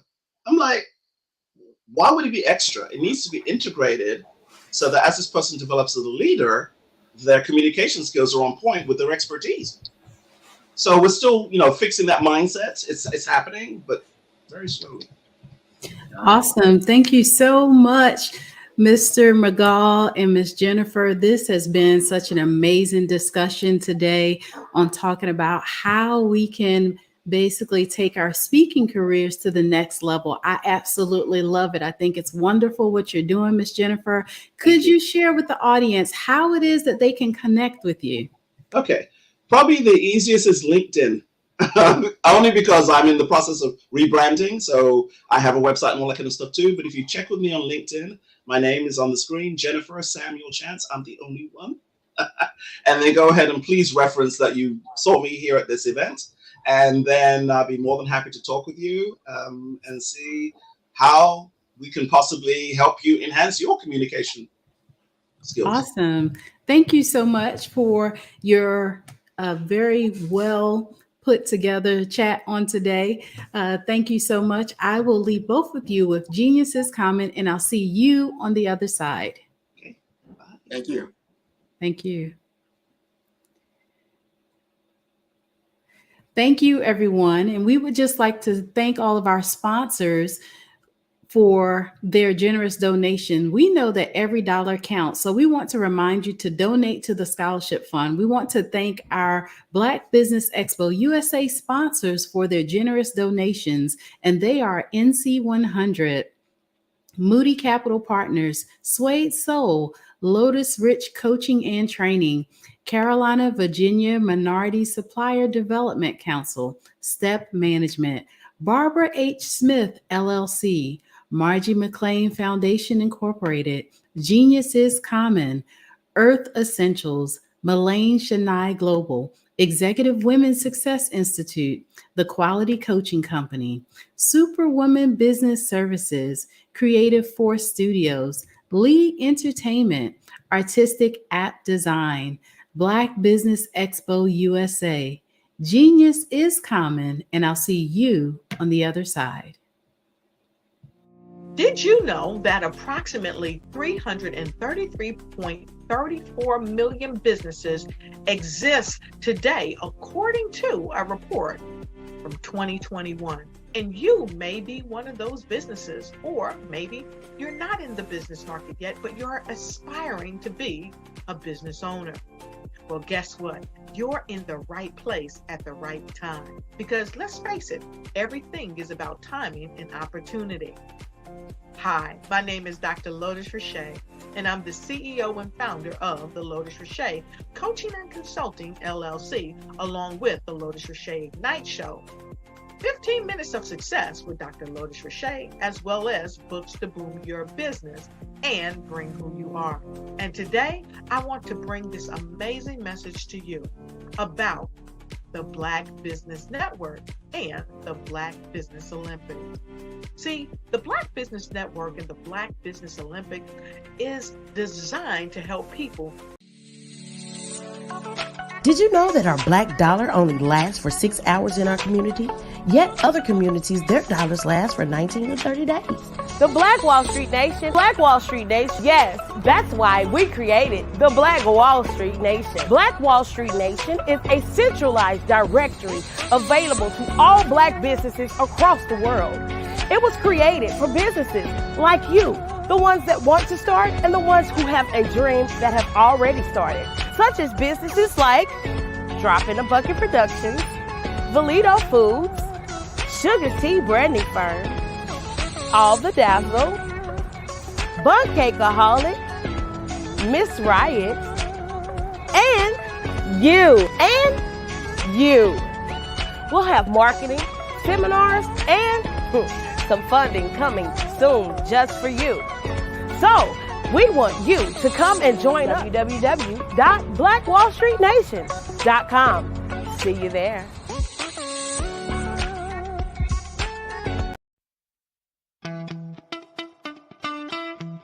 How many times have you been asked to help someone you didn't even know, a student, a business entrepreneur, or did you ever even ask, where did they end up?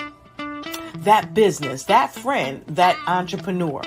Well, just maybe they ended up in a gang, bankrupt, homeless, or worse, dead. Maybe they turned to crime, drugs, and alcohol. Did you ever wonder?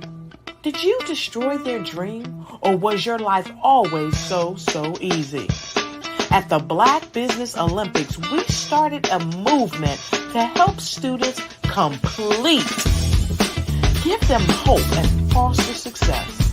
Help them to leave their dreams of providing laptops, computers, and up to $5,000 in scholarship funds.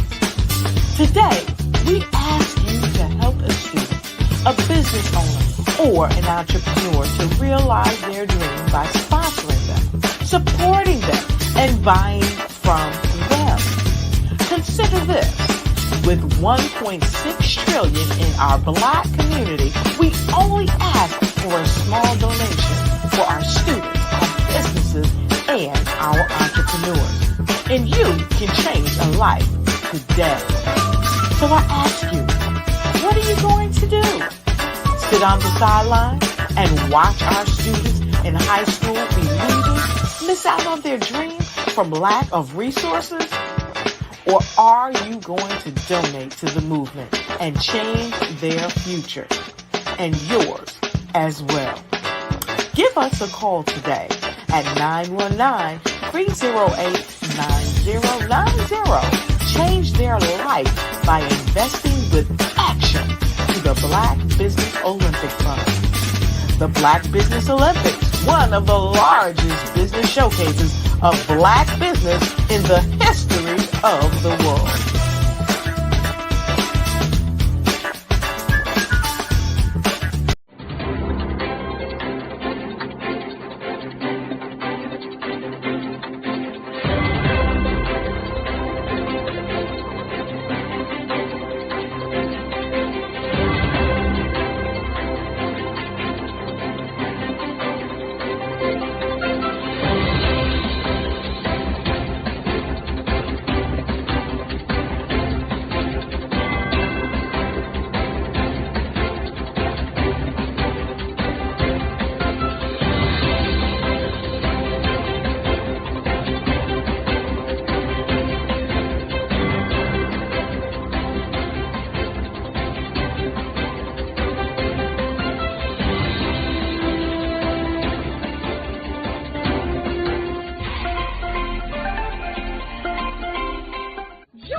Dr. Eric Kelly III and a host of phenomenal speakers from all around the globe for this 7-day virtual event that you don't want to miss.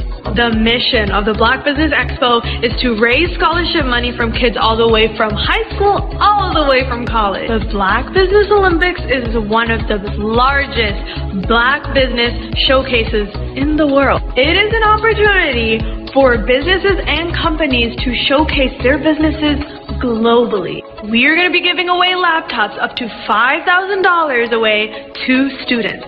Again, I'm Olivia Appleberry, the founder of 2 Cents Finance and one of the speakers for the expo. I am so excited to see you there. For more info, go to www.blackbusinessexpousa.com or call 919-308-9090 and hope to see you there.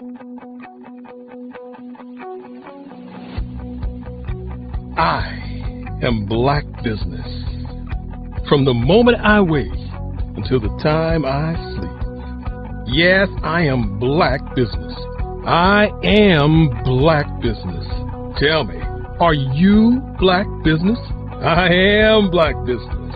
Do you support Black businesses? Listen, I support Black business because I am Black business. Black Business Expo, one of the largest business showcases in the history of Black business in the world. The world! Sign up today at www.blackbusinessexpousa.com or call 919-308-9090. I am Black business. I am Black business. From the moment I wake until the time I sleep, I am Black business. I am Black business. Are you Black business? I am Black business. Do you support Black businesses? I support Black business because I am Black business. Black Business Expo, one of the largest business showcases in the history of Black America in North Carolina. Join Dr. Eric Kelly III and a host of phenomenal speakers from all around the globe for this 7-day virtual event that you don't want to miss. The mission of the Black Business Expo is to raise scholarship money from kids all the way from high school, all the way from college. The Black Business Olympics is one of the largest Black business showcases in the world. It is an opportunity for businesses and companies to showcase their businesses globally. We are going to be giving away laptops up to $5,000 away to students. Again, I'm Olivia Appleberry, the founder of 2 Cents Finance and one of the speakers for the expo. I am so excited to see you there. For more info, go to www.blackbusinessexpousa.com or call 919-308-9090 and hope to see you there. I am Black business. From the moment I wake until the time I sleep. Yes, I am Black business. I am Black business. Tell me, are you Black business? I am Black business. Do you support Black businesses?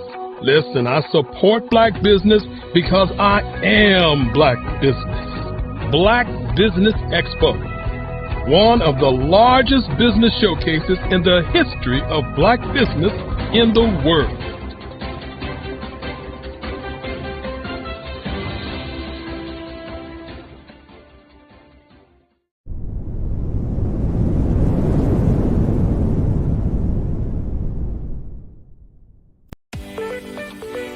You are in the right place at the right time.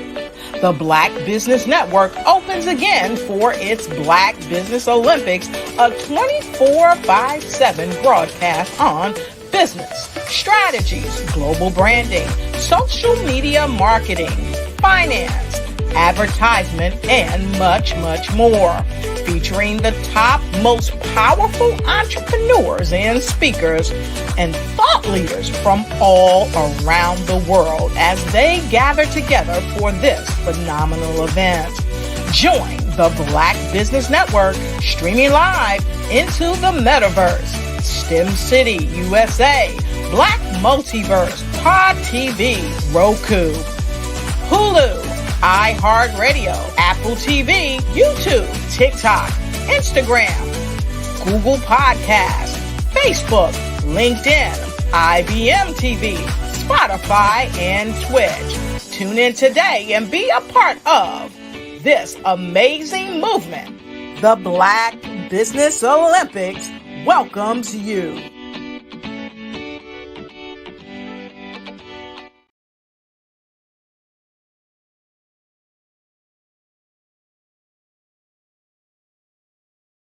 Over the past few years, we've seen the growth of existing and new initiatives focused on financial inclusion, building global networks, and reducing the wealth gap in response to the idea there's not enough seats at the table.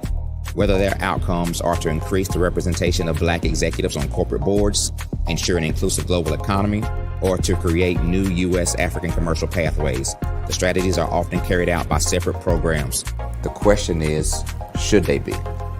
With the continent of Africa being home to more than half of the world's fastest growing economies, the youngest workforce, over 400 companies generating more than $1 billion annually, 700 generating more than $500 million annually that are poised for growth, and being the destination of nearly $5 billion in venture capital in 2021. Diversifying U.S. and Africa commercial engagement by building bridges between African businesses and their U.S. diaspora should begin being seen as mutually beneficial. From helping to reduce Africa's enormous capital gap to catalyzing two-way trade opportunities, the COVID-19 global pandemic hopefully has taught us that global challenges and opportunities are more interconnected than we thought. During the pandemic, African companies like Unicorn Flutterwave, insurance provider Reliance Health, ride-hailing app Yasir, and 54Gene, the continent's first bank of DNA on people of African descent, proved that when African companies have access to networks, capital, and information, they grow big, grow fast, and create solutions that are valuable to the world. This is why Be Direct was created. We are the first U.S.-based but African-centric board preparedness and board search company designed to connect U.S. Black talent and corporations to African businesses. Unique and fundamental to Be Direct's success is our process of helping board candidates adapt their experience and networks to an African context before they're connected to high-growth companies that are looking to locally and globally scale. From our focus groups with African business execs and government leaders, we don't ignore the sentiment that business is easy, but people are hard. Having a pool of board candidates with hard-to-access networks and extensive experience across the business life cycle, including successfully raising capital, is table stakes for an initiative like this. So yes, we have that. But corporate or entrepreneurial success in the U.S. does not guarantee success in Africa. Developed alongside industry partners on the continent, our training program, Be Direct Prep, is designed to transpose their experience to create cultural comfort, understanding, and a commitment to helping businesses in Africa scale. Our board governance sessions are African, continental, and country-specific, integrated with cultural awareness and dexterity training, masterclasses led by African industry execs, and mentoring and coaching from African continental-based facilitators. But even more unique to Be Direct Prep, we cap off our training program with an immersion trip to help candidates that have not been to Africa before see and feel Africa's complexity and opportunity from African soil. We all know traditional network-based board placement has historically left a lot of us out of ever really being in the paid board pipeline. Our strategy supports the work of many great organizations that are successfully filling seats at U.S. board tables by creating more tables for those that are still left on the sideline. It's time to start seeing the role and value of U.S. Black talent and businesses on the continent of Africa differently. Old perceptions and habits limit economic inclusion. Let's transition Black talent and the African businesses they will support from the periphery of the global economy to its core. Living in a global lockdown, we all know now how fast local and global economies can change, and see the value of having businesses that hire, strengthen local value chains, and even grow globally. Status quo in any form holds back progress. We must democratize U.S.-Africa commercial engagement by socially and economically connecting cultures that have long been disconnected. It's time for Africa's U.S. diaspora to redefine their global value by helping African businesses scale continentally and globally.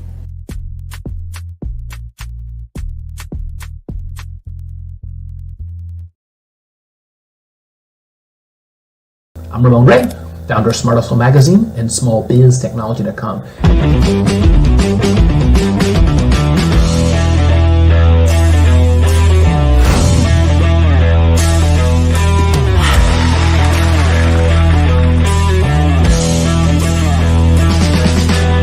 You're here today to celebrate small business success. Stand up on your feet.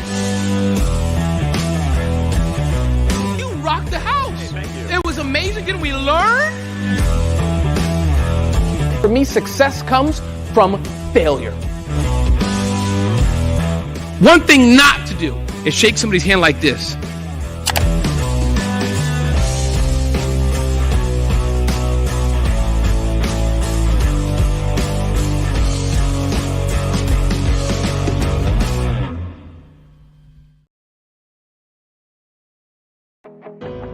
I am Black business. From the moment I wake until the time I sleep, I am Black business. I am Black business. Are you Black business? I am Black business. Do you support Black businesses? I support Black business because I am Black business. Black Business Expo, one of the largest business showcases in the history of Black business in the world. Sign up today at www.blackbusinessexpousa.com or call 919-308-9090. I am Black business.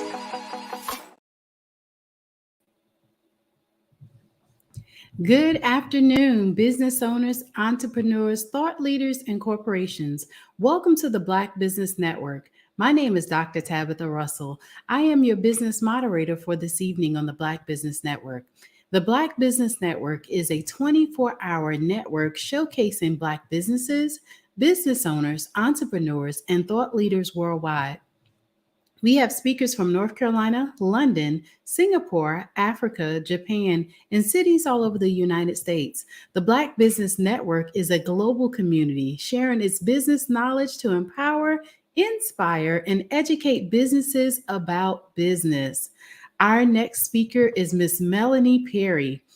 She has been helping people create sustainable wealth by making wise decisions for over 2 decades as a certified financial planner. Melanie's passion for financial literacy extends to educating women and kids about the basics of money management through her financial literacy and education company, Zillionaire Enterprises. She is known for making financial concepts easy to understand, which helps people to make sound and empowering financial decisions. Melanie caters to women entrepreneurs by providing solid strategies that work. She has been recognized by many national organizations for these efforts, including the Los Angeles Women's Chapter of the NAACP. I present to you on today, Miss Melanie Perry. Good morning, good afternoon, good evening. I know we are all over the world today. What a pleasure it is to be here, Dr. Tabitha. Thank you for that wonderful introduction. Yes, thank you so much for joining us on today. And I'll leave you with Genius is Common, and I'll see you on the other side. Fantastic. Thank you.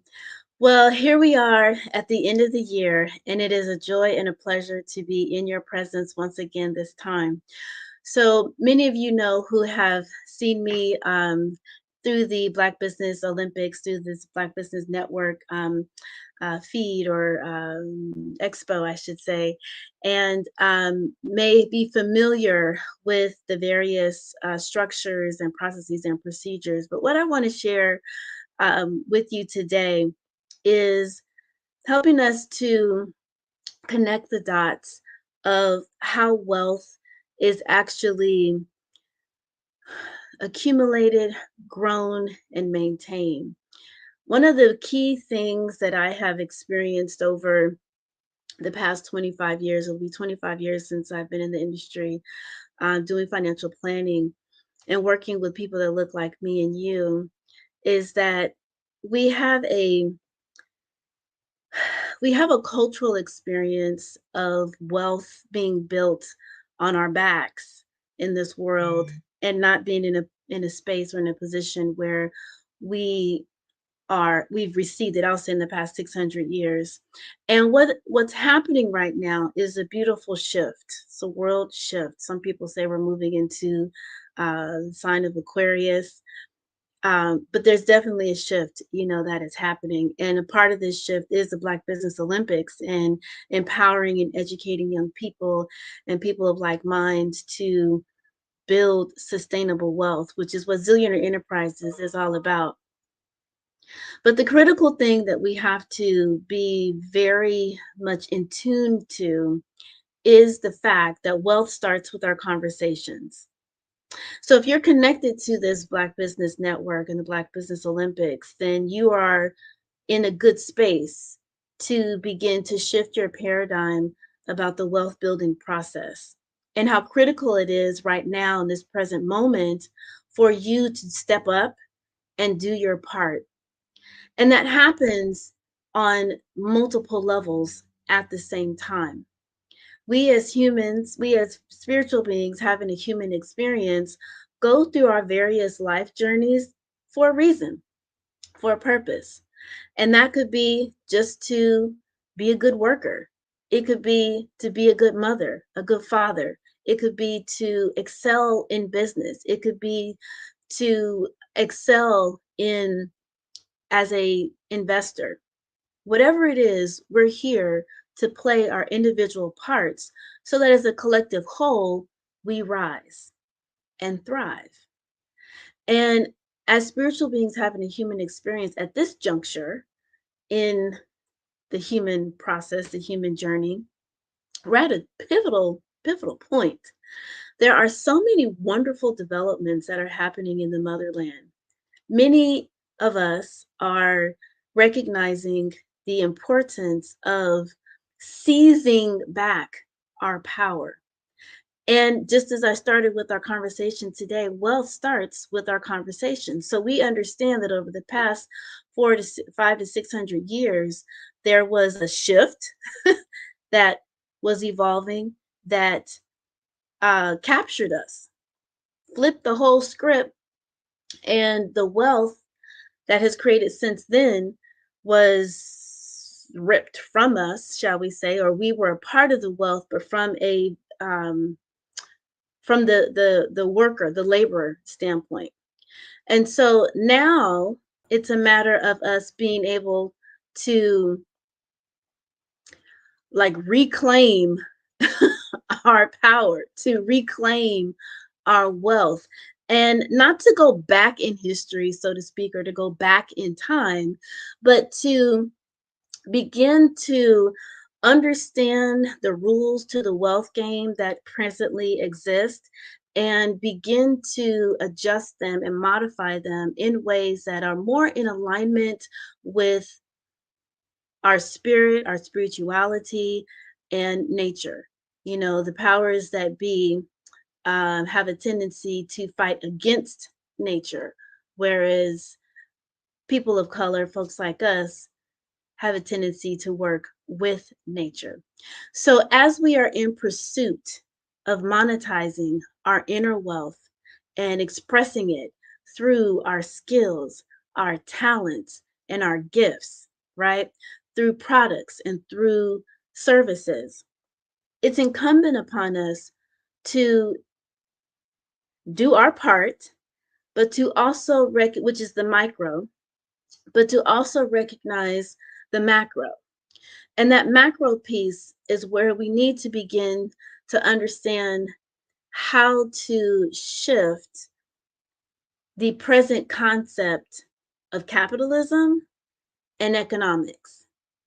And many people will say, you know, money is the root of all evil. Money is not the root of all evil. The love of money is the root of all evil. People will say capitalism is an evil maniacal system. No, just like money, it's a tool. And the person that is using the tool will determine its outcome. So for individuals like ourselves who are working in harmony with nature, in harmony with other people, in harmony with our environment around us, we are not trying to force and fight and push, right? We want to be in flow. This is the feminine side of how wealth is created, is to be in flow and to collaborate and to work together and to go with, right? Not to fight against.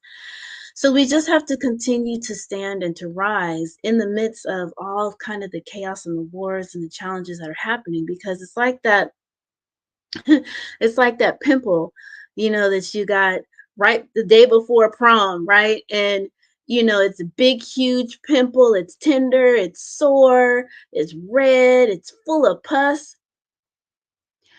But once you get the core out, once you're able to cleanse around that area, clean it out, healing occurs.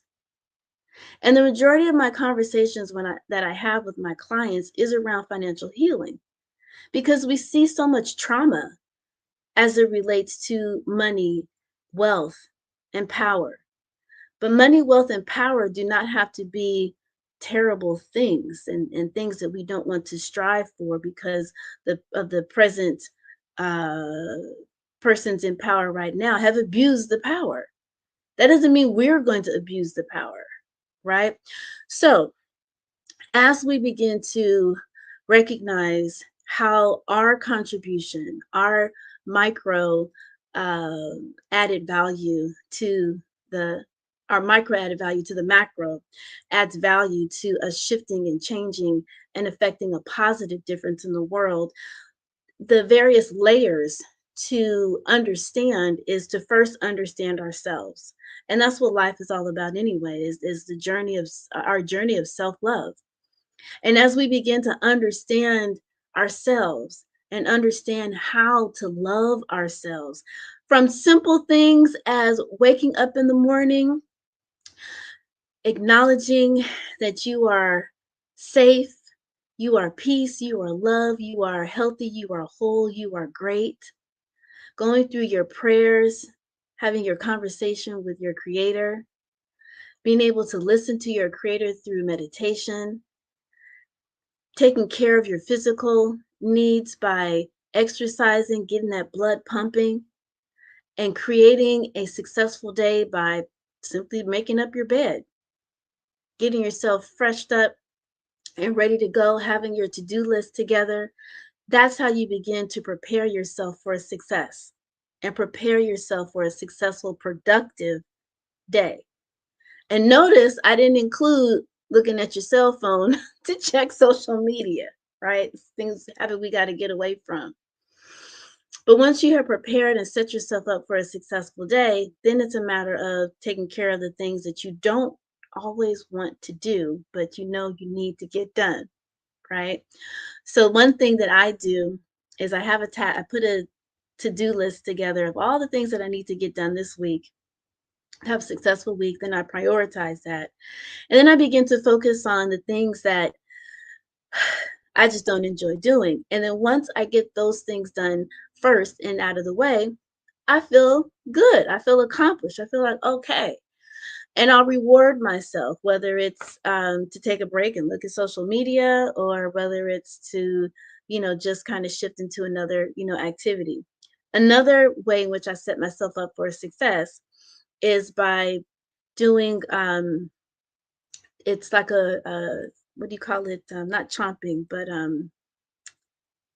carving out specific time. It's called 60-60-30. And this is what a business coach shared with me a few years ago, many years ago, actually. And so what you do is you look at your day and you carve out basically like 2.5 hours of focused time. And in the first 60 minutes, you're going to assess, okay, what can I get accomplished within that bracket of time? And that's all that you do. For the first 50 minutes of that hour, you're not going to check social media. You're not going to get up and go and get a snack. You're not going to answer the telephone. You're not going to go to the bathroom. You do all that before you carve out this 2.5 hour block. Now, after 50 minutes in that first hour, you're going to take a 10-minute break. That's when you can check, do all these other things. Then you get back after that 10-minute break. You take another 50 minutes, 50, and you focus on the issue, the task or the issues at hand. No distractions. Then you take a 10-minute break. Then that next the 30 minutes is when you can go to lunch, you can walk the dog, you can change the linen, you can run an errand. That's how you can begin to set yourself up, for success. When you have clear focused concentration, clear focused time on a particular task, you'd be surprised how much you can actually accomplish and get done within that short period of time. You do that every single day from now on in, watch how much faster you'll get to your particular goals and accomplish the things that you want to accomplish. You'll get there much faster. So that's how I begin to set myself up for a successful day. So Other things, so the layering that I'm talking about here is how we prepare, right? How we need to prepare ourselves. Another thing that I do to set myself up for success, and I encourage my clients to do the same, is how I choose to eat. Now, I go grocery shopping weekly, and I look at the existing foods and spices and stuff that I already have, and I make a meal from that. And then I look at what is it that I don't have of, let's say I wanted to make some soup or something like that. And I'll look at the ingredients that I'm missing, and that's what I'll go get at the grocery store. And I'm not, yeah, I'm focused on just those things. I don't get distracted by the sales and the whatnot, right? So I pay attention to, I create the list, go to the grocery store. And usually when I go grocery shopping, I don't cook that day. So I'll go out and pick up something to eat. It's just too much for me. And then the following day, which is usually Sunday, that's when I cook my meals for the week. And lately I've been doing a one pot, setup. So it makes it easy. And that way I'm not tempted to run out and go pick up something. So what that does is that ensures that I get all the necessary nutrition that I need to get to allow my body, my cells, everything, all of my systems flow at an optimal level because it's fully nurtured. I have the full amount of nutrients to be able to focus on the task at hand. So it gives me the nutrients that I need. That strategy provides me with the energy that I need, the focus, and it saves me time and it saves me money by simply having a system of how I choose to eat. So those are some ideas and ways in which we can begin to organize ourselves. And when you have children, I recognize I'm single with no kids, but when you have children, when you have a spouse, you can still incorporate these things because I provide this same strategy and suggestions to people who are married with kids, and they implement it in a very similar fashion and incorporate their kids in the process of meal prepping and organizing. It's all a win-win no matter how you look at it, no matter what your circumstances is. Adjust it according to your particular, circumstances, naturally. So that's yourself, that's your body, that's you in how you begin to prepare. Now, the other layer to preparing yourself for building wealth, which happens in multiple domains from mentally, physically, emotionally, spiritually, relationally, and financially, is to understand what systems you need to begin to put in place that are going to help you build financially, right? This not only reduces stress, but it saves you money, right? And relieves you of any anxiety about the unknown that you're moving towards, right? One of the greatest things that you can have is a desire, right? And through that desire, there are steps and processes and procedures that you just may not be familiar with. But when you let go and you let God will provide you with the people, the resources, the links, the webinars, all the information that you need in order to get to that next step. Once you just make the decision, you let go and you allow. Now, when it comes to organizing yourself financially, here are a few areas in which you want to hone in, on your focus, hone in your pay attention. So you want to have a system as to how you're monitoring your cash flow. Okay. So you need to have a clear understanding of where your money is coming from, because I know many of us have multiple streams of income within our business or from different businesses. And then you want to have clarity of where it is going. So the various systems that you can use for that is QuickBooks, FreshBooks, Wave. There's a numerous. I don't know what's going on with me today. There are numerous platforms and apps and whatnot to be able to organize that.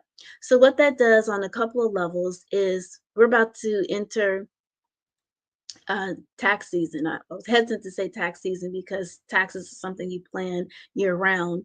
It's not once a year, event. But we are focused at this season on tax compliance, which is filing our taxes. And so by incorporating this regimen all throughout the year, when you're purchasing something, you have the receipt, you upload into your QuickBooks or whatever app that you're using. It's in there. You make the necessary modifications if need to. It's a 30-second, 60-second process when you do it in the moment. Doesn't take that much time.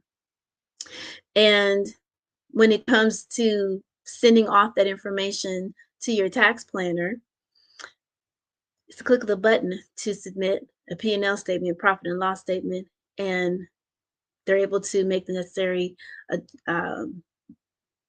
complete your filing your taxes. And it's a very simple situation. You can even connect your tax planner to your QuickBooks, and they can make the necessary reports. You don't even have to worry about doing all of that.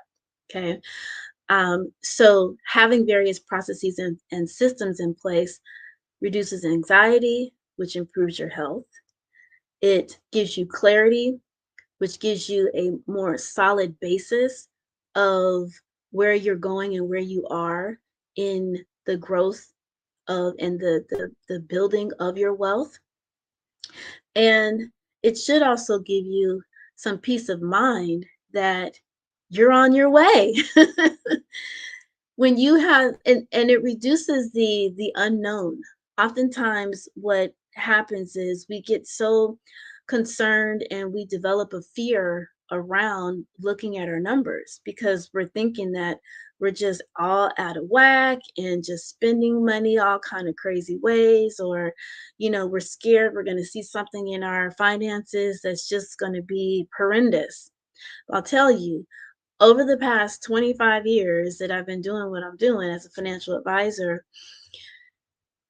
9 times, 8 times out of 10, most people have 1 or 2, maybe 3 areas that are in need of some TLC when it comes to how they're spending their money. Most people that I encounter, that I attract, are not spending their money all over the place in very inefficient ways. It's just usually a couple of areas. And the top 3 areas is food, entertainment, and clothing. Top 3.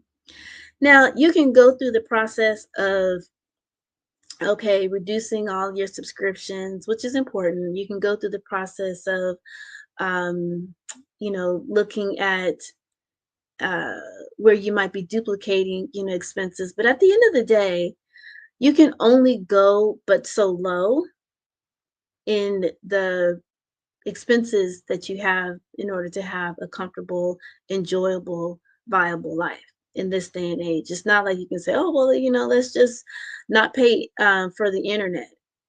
That's not an option. Oh, let's not have a computer. There's various necessities in this day and age that you just have to have. That is not a question. Even some of these young kids, these children in elementary school, in some cases, it makes sense to have a cell phone. Right? That was unheard of when I was coming up. Well, cell phones didn't exist, but to have your own, phone, that didn't happen for me until I think I was like, I don't know, maybe 13 or something like that. But anyway, I wasn't in elementary school, even with my own phone line, which was handed down for me from my sister. But anyway, so there are various necessities that you just have to have when and you can't go but so low. But there are other ways in which you can increase your cash flow without having to scrimp and scrunch around and try to shrink to build up wealth and to save. Because the truth of the matter is wealth is not built based upon shrinking. Wealth is built based upon expansion, right? Now we want to be efficient, right? It doesn't make sense to have 2 cable bills, 2, you're paying for 2 internet services. What would sense make with that? So you definitely want to be mindful of where you might be overlapping and duplicating, or you have waste, right? But once you've cleared all of that out, then it's a matter of, are you paying your bills efficiently? And what many people don't realize is in the area of insurance, when you're paying your premiums on your car, your home, your life insurance, disability, long term care, all insurances charge you a little convenience fee when you pay on a monthly basis. Now, by making this adjustment, you're not going to be able to see the seven wonders of the world, but this is one of many areas in which you can begin to start paying attention to, well, I shouldn't say start paying attention, is where you can begin to start adjusting your finances in a way where you start paying on an annual basis. Okay.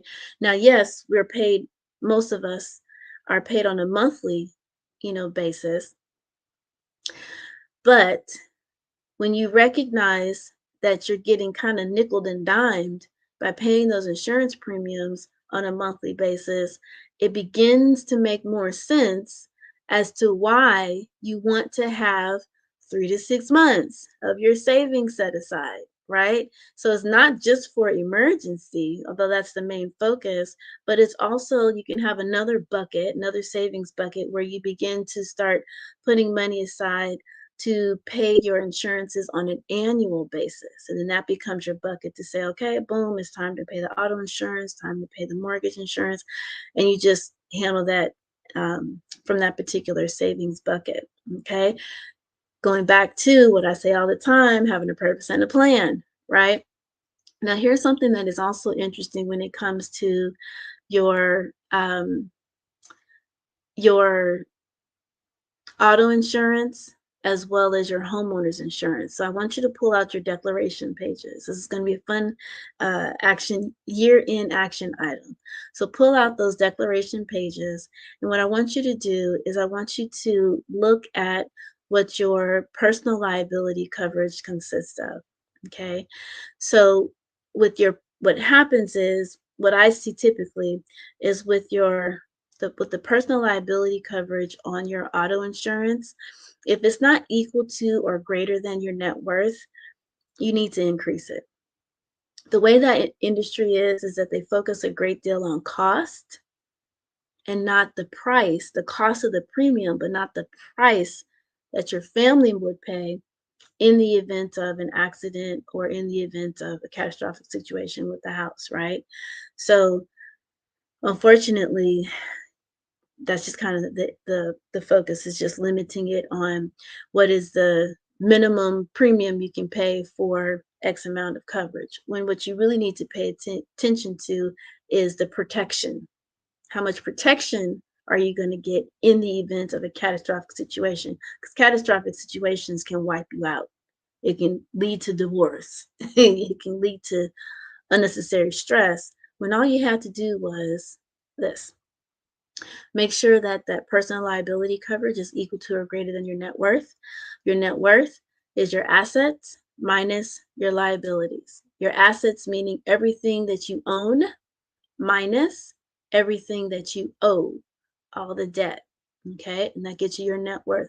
So let's just say that your net worth is $500,000. So your personal liability coverage needs to be $500,000. Okay, now once you have increased that, you're like, okay, so my premiums are going to increase. Here's the thing. This is another reason why, when I talk about creating a solid financial foundation and why it's important to have these savings buckets and having purpose to each one of the buckets, is that if you have followed my recommendation to have a DIP, emergency, and wealth account, then you have more than enough money to cover a deductible of $1,000 or $2,500 or more. So if you look at your declaration pages of your homeowners and your auto insurance and you see, oh, I got a $250 deductible, I've got a $500 deductible, and you're sitting here with $10,000, $25,000 in your savings account, you are giving little bits of money away to the insurance company when you don't need to. You're paying more for less coverage. Okay, so what you want to do is, if you have, I'm saying this lovingly, a rinky-dink deductible, $250 to $500, you need to increase that to 1,000 or 2,500. I think is like the max for many of them. Okay, so once you have increased that, and you have now increased your coverage, your premiums typically stay the same. Might reduce a little bit, but they typically stay the same. So you're pretty much paying the same amount or less for more coverage. Why not? Now, here's the other thing that people miss when it comes to having full and proper protection. And that analogy goes for that strategy applies also to your homeowner's insurance. But how all this is coordinated is through a umbrella policy. So let's just say, worst case scenario, there's a hit and run, and well, not a hit and run, but let's say you are in a car accident and it's your fault, and you happen to hit a surgeon that just graduated and just about to join her father's practice. Let me rephrase that, right? And it's terrible to the extent that she can't become a surgeon because due to the accident. So she sues you for the rest of her career, i.e., right? So that means your assets are exposed, wages could be garnished, all that kind of thing if you don't have this kind of proper protection. So the next layer, once you have the proper amount of auto and homeowners insurance, you have now the next layer to that is to have an umbrella policy, which is another wrapper, shall we say, around the assets that you own. Okay.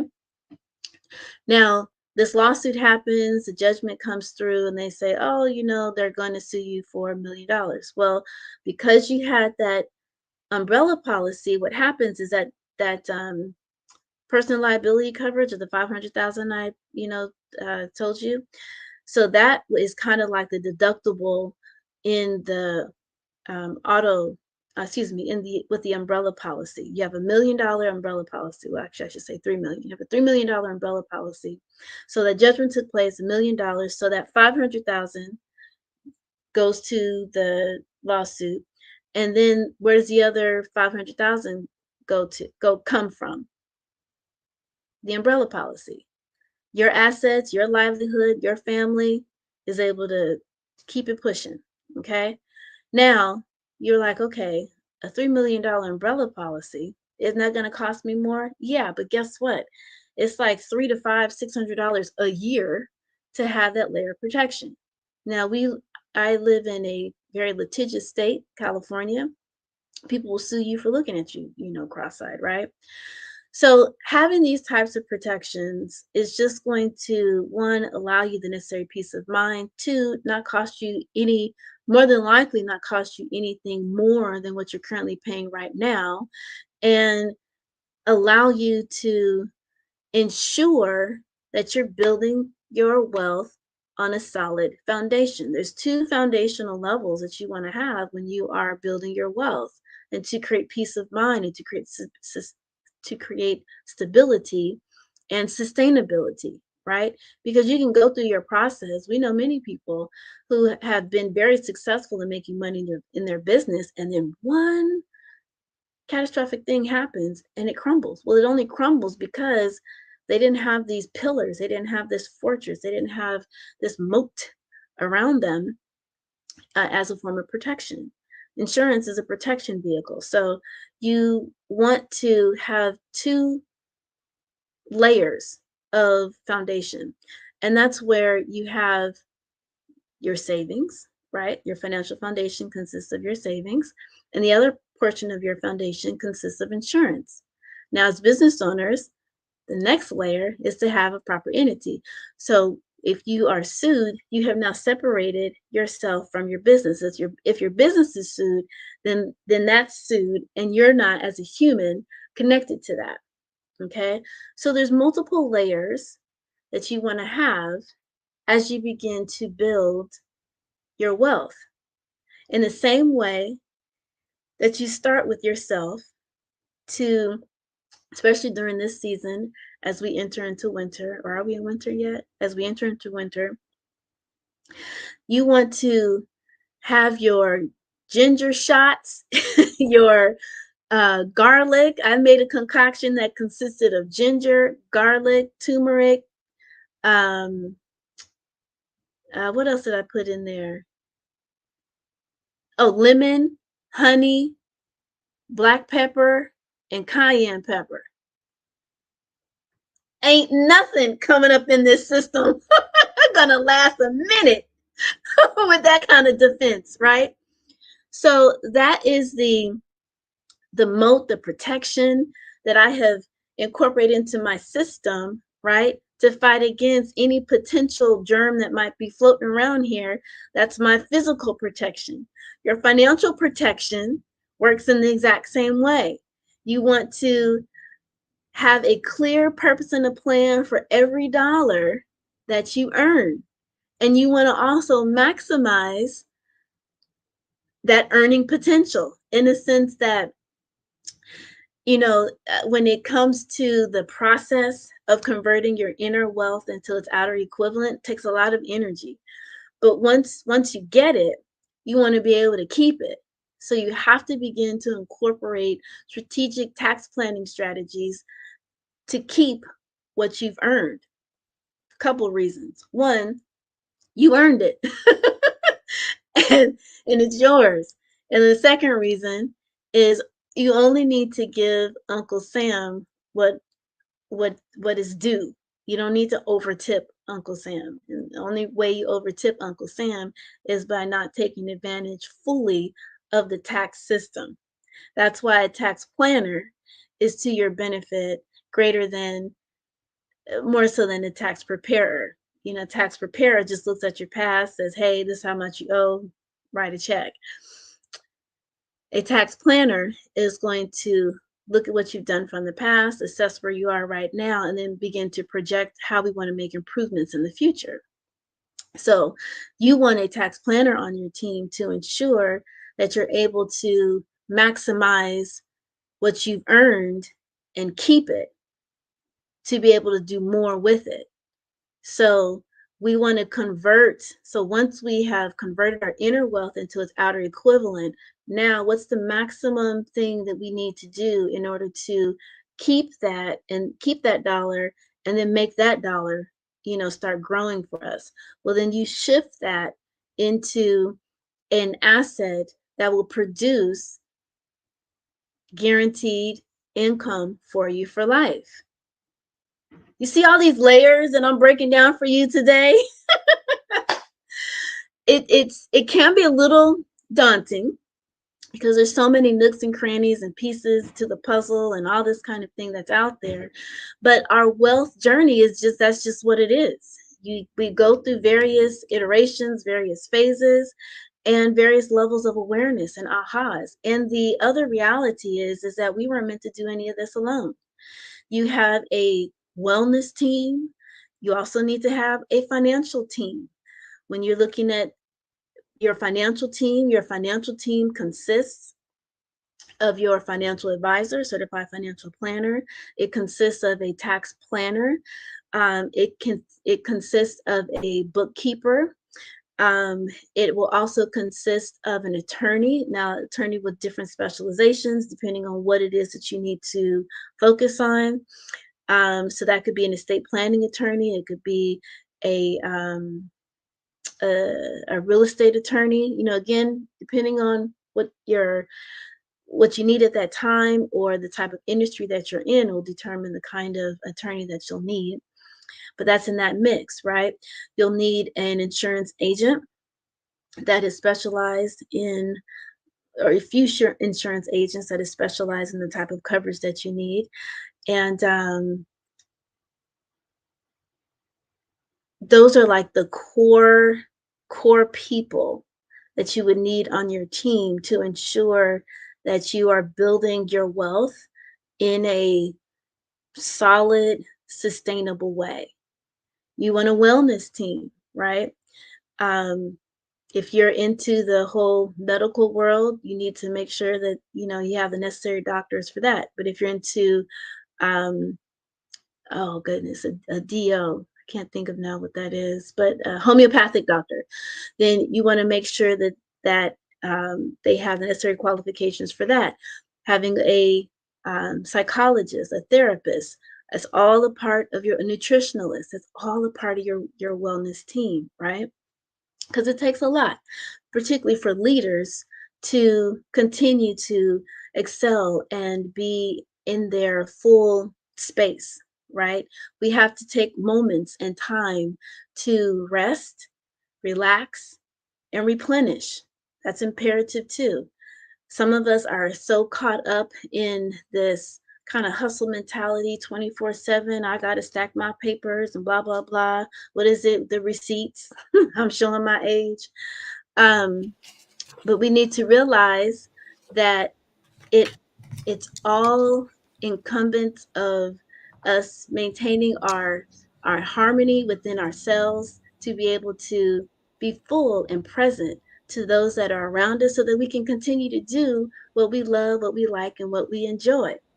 So I again I am grateful and thankful for the Black Business Network and everyone that is a part of the team to make it all happen, because I know that it takes a lot to put this together.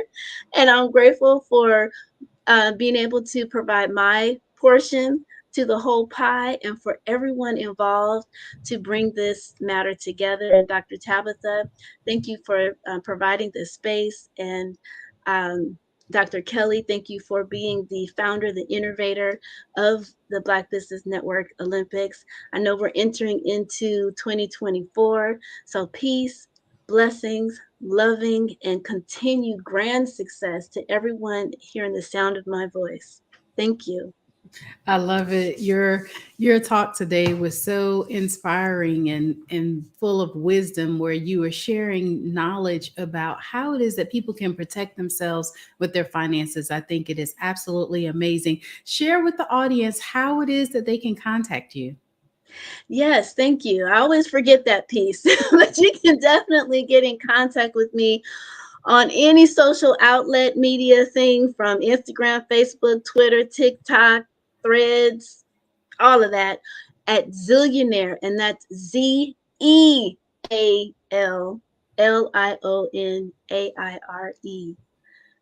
Thank you. Thank you so much for sharing your wealth of information with us on today. Genius is common, and I'll see you on the other side. Thank you. The Black Business Expo's mission is to raise funds for high school seniors going to college or K-12 entrepreneurs. The expo is a fundraiser for students. You may go to www.blackbusinessexpousa.com to donate to the scholarship fund, or use the Cash App that's on the screen below, and that's $BBX USA. Our goal is to give laptops and up to $5,000 to 10 students. Students can register online at www.blackbusinessexpousa.com.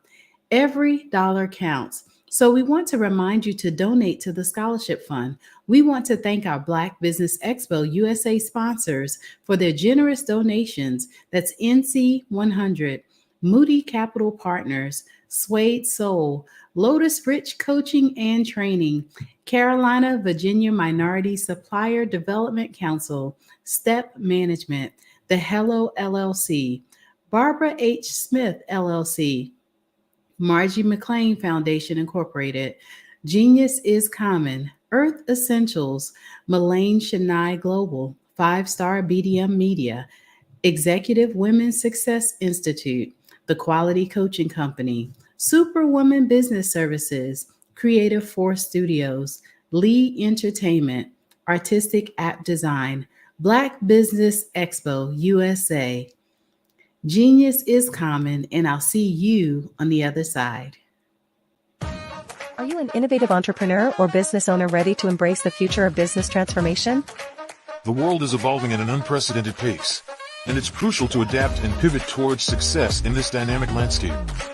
At the Hello LLC, we are dedicated to guiding you through this transformative journey, offering a comprehensive suite of services that extend beyond the metaverse and 3D immersive experiences. Our mission is to empower businesses and brands by assisting them in building, branding, systemizing, and automating their operations. We specialize in steering businesses from a two-dimensional existence to a thriving three-dimensional presence, where opportunities abound. We help businesses harness the power of technology to work smarter, not harder, enabling them to operate efficiently and stay ahead of the curve. Our diverse range of services includes: Our Biz in a Box is a complete business solution package designed to jumpstart your entrepreneurial journey. From strategic planning to digital infrastructure, we've got you covered. Your one app, one tap solution. Our Motion Work AI videos transform your brand storytelling with our cutting-edge AI-driven video production, captivating your audience like never before. Our 3D VR environments will step you into the future of immersive experiences. With our custom 3D virtual reality environments that engage and captivate your customers. Lastly, in our Pivot membership program, we offer tailored guidance and support to either show you, teach you, or take care of the transformation process for you.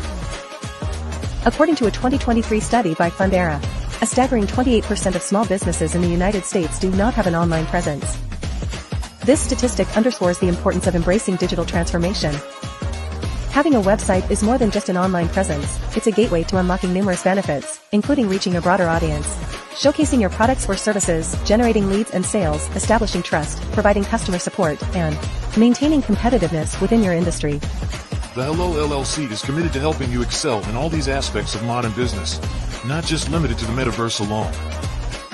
Why should you choose the Hello LLC to navigate this transformational journey? By partnering with us and harnessing cutting-edge technology, you can provide immersive experiences for your customers, expand your global reach, reduce operational costs, and enhance brand recognition, all while working with a company that holds integrity in high regard. Our commitment to ethical and principled business practices ensures that your journey towards success is not only innovative, it is also firmly rooted in trust and transparency. Don't wait. Take the first step towards a brighter business future.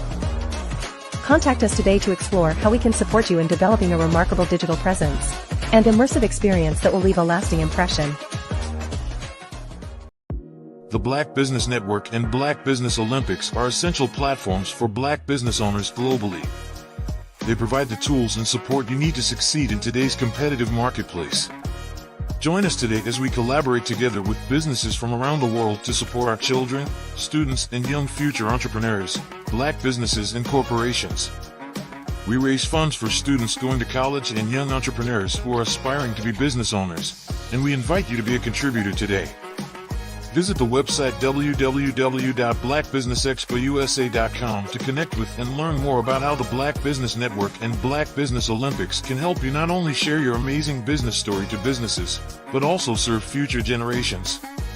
Hello, my name is David Jones, CEO and co-founder of the Hello LLC, where we help businesses build a culture, brand an experience, and leverage technology to pivot into Web3. Join the Black Business Network streaming live into Roku, Metaverse, STEM City, Black Multiverse Enterprises, Hulu, YouTube, iHeartRadio, Apple, Facebook, LinkedIn, Spotify, Twitch, and Google Podcasts. Tune in, turn on, and let's thrive.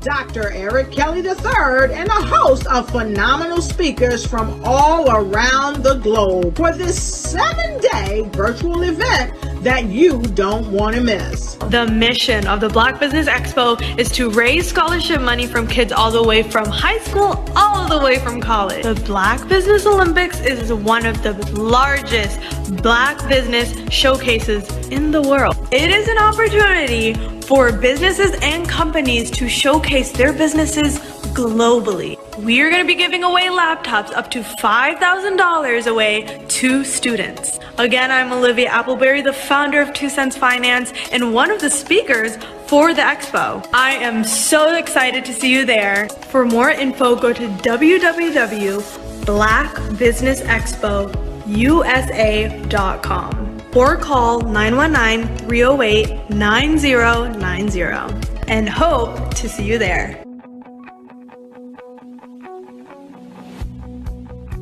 I am Black Business. From the moment I wake until the time I sleep. Yes, I am Black Business. I am Black Business. Tell me, are you Black Business? I am Black Business. Do you support Black businesses? Listen, I support Black business because I am Black Business. Black Business Expo, one of the largest business showcases in the history of Black business in the world. The world! Sign up today at www.blackbusinessexpousa.com or call 919-308-9090. I am Black Business. I am Black Business. From the moment I wake until the time I sleep, I am Black Business. I am Black Business. Are you Black Business? I am Black Business. Do you support Black businesses? I support Black business because I am Black Business. Black Business Expo, one of the largest business showcases in the history of Black America in North Carolina. Sign up today at www.blackbusinessexpousa.com or call 919-380-9090. I am Black Business. I am Black Business. From the moment I wake until the time I sleep, I am Black Business. I am Black Business. Are you Black Business? I am Black Business. Do you support Black businesses? I support Black business because I am Black Business. Black Business Expo, one of the largest business showcases in the history of Black America in North Carolina. Sign up today at www.blackbusinessexpousa.com or call 919-380-9090. I am Black Business. I am Black Business. From the moment I wake until the time I sleep, I am Black Business. I am Black Business. Are you Black Business? I am Black Business. Do you support Black businesses? I support Black business because I am Black Business. Black Business Expo, one of the largest business showcases in the history of Black America in North Carolina. Sign up today at www.blackbusinessexpousa.com or call 919-380-9090. I am Black Business. I am Black Business.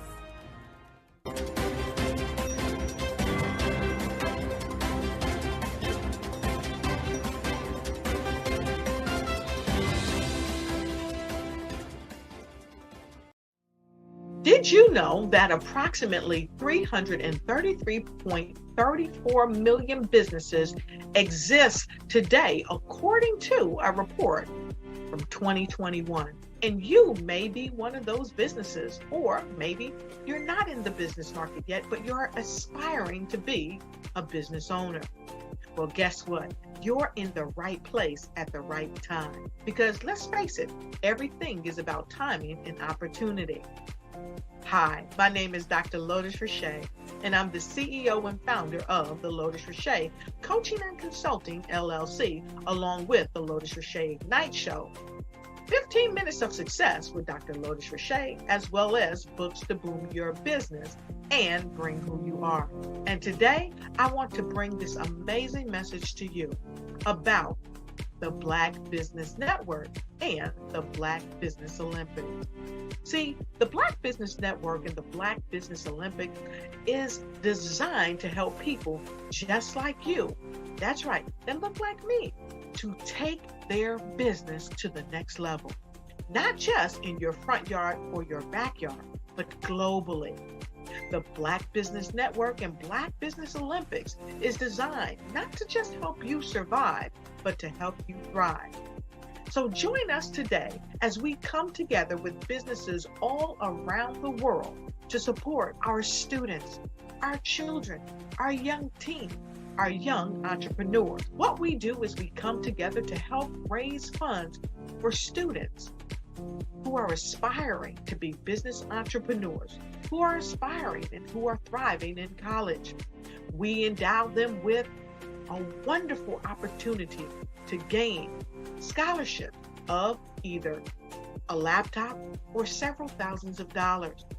And we invite you to help be a contributor to this amazing opportunity to help someone that looks just like you. So join us today at our website and let us connect with you and help you ignite and take flight in every area of your life on the Black Business Network and the Black Business Olympics.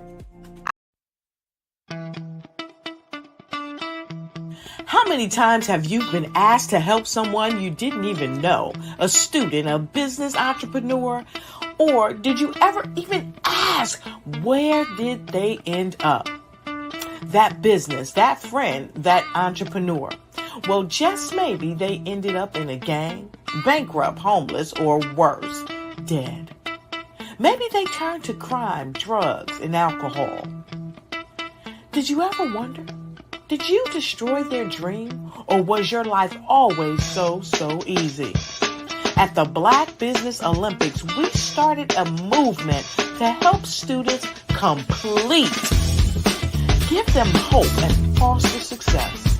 Help them to leave their dreams of providing laptops, computers, and up to $5,000 in scholarship funds. Today, we ask you to help a student, a business owner, or an entrepreneur to realize their dream by sponsoring them, supporting them, and buying from them.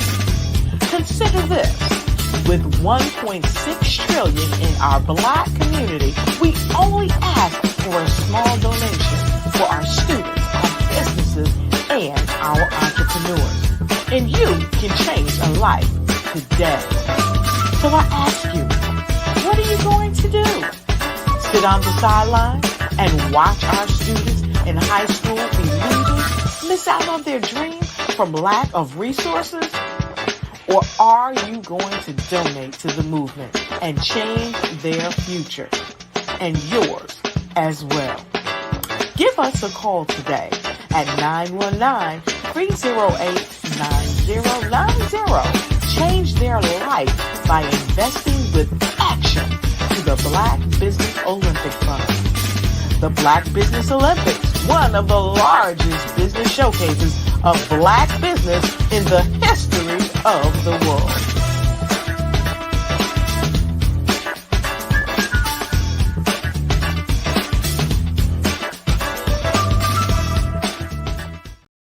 Follow the Brand TV broadcast host, Grant McGaw, as he visits with top executives and entrepreneurs to find out their secrets of success with their personal brand. Follow the Brand TV broadcast host as he focuses on brand development to build better relationships, bring value to your business, relationships, and career. You will enjoy listening to each episode that is tailored to speak to you directly. If you're looking for this type of clarity in terms of building your brand, you have tuned into the right station.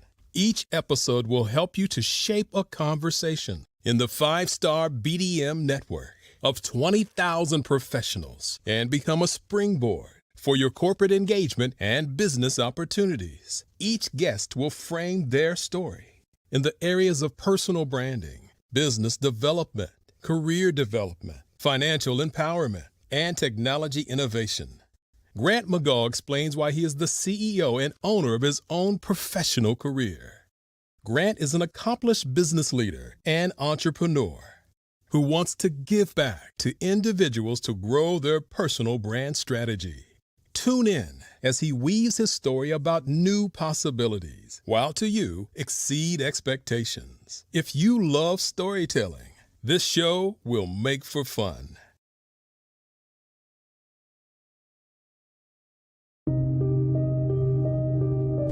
The Black Business Expo is changing my life. This year, they are giving away laptops and even $5,000 in cash to students just like me. I'm Alexis, and I want to go to college to fulfill my dream of becoming an entrepreneur. Help the Black Business Expo going to www.blackbusinessexpousa.com and also becoming a vendor, a sponsor, or donating. Artist to me is a creative expression of something from nothing. You know, it explodes onto the canvas, or it explodes on in my work. One of the things that I try to do more than anything is I try to just give the lines and the movements and emotions and expressions into what I do. Art really means to me a chance to express how I feel deep down inside. Most of my art begins as a thought that I might have, you know, whether it's sports, whether it's history, whether it's a woman or a man. It pretty much starts as an idea of thought before I get into the actual image of what I'm going to draw. I do a lot of historical pieces. I was a history minor in college, and I love to do history pieces. And a lot of times I'm thinking about history, and then I try to make that history impact you as you look at it. That's one of the reasons I do pictures so large.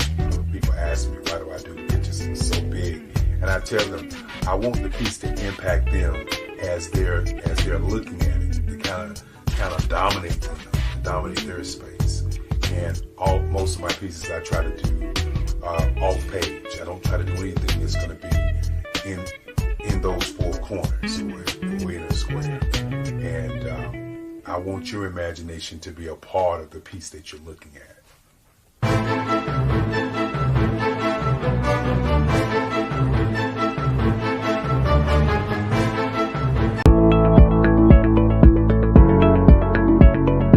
Prepare for what's coming and dominate in economic winter. Stand strong and thrive by showcasing your great products and services globally through the Black Business Network and Black Business Olympics. The Black Business Network has showcased over 2,000 companies with over $7 billion in sales each year. Over 10 million attendees have viewed the rebroadcast each month. Through the Black Business Olympics, unique styles of business training and mentoring are turning students into business owners and entrepreneurial warriors who will dominate in any economy.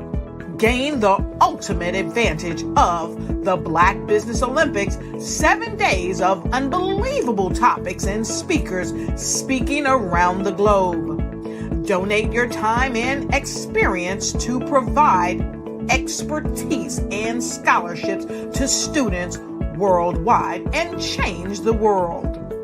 Now, more than ever, new insights, tools, strategies, and capabilities are needed. This is your chance for a major presentation to the world. Fill out the form and join the more than 2,000 speakers who have presented to over 200 countries.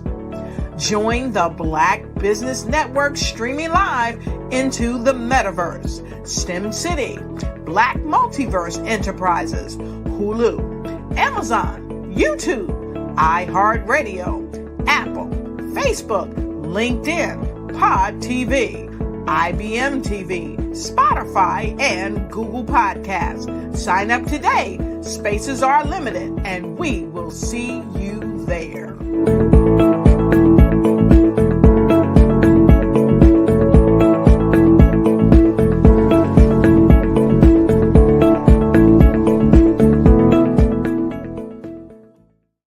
Sometimes you got to hear the news from the Black perspective, and more specifically, Black publishers. And that's exactly why you have to download the HeyTie app, the largest mobile app delivering breaking news, videos, and podcasts from 200 of your favorite Black publishers. Yes, 200 Black publishers delivering news as it happens, literally all in one app. Go to HAYTI.com or download the app in the Google Play Store or Apple App Store. It's completely free, along with information that you can trust, so go check them out. Ladies and gentlemen, and fellow professionals, please allow me to introduce myself. I am David Jones, the co-founder and CEO.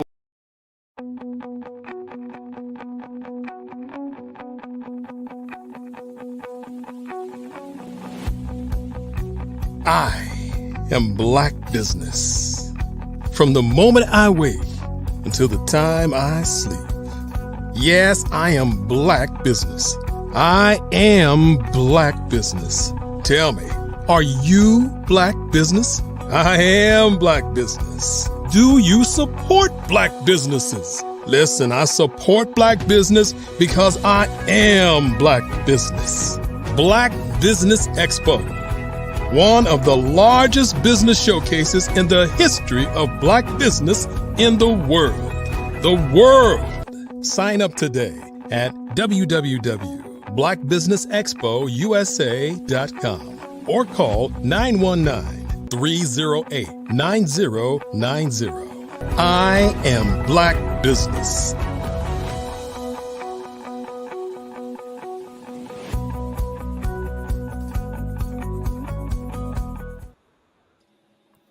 Good afternoon, business owners, entrepreneurs, thought leaders, and corporations. Welcome to the Black Business Network. My name is Dr. Tabitha Russell, and I am your business moderator for this evening on the Black Business Network. The Black Business Network is a 24-hour business network showcasing Black businesses, business owners, entrepreneurs, and thought leaders worldwide. We have speakers from North Carolina, London, Singapore, Africa, Japan, and cities all over the United States.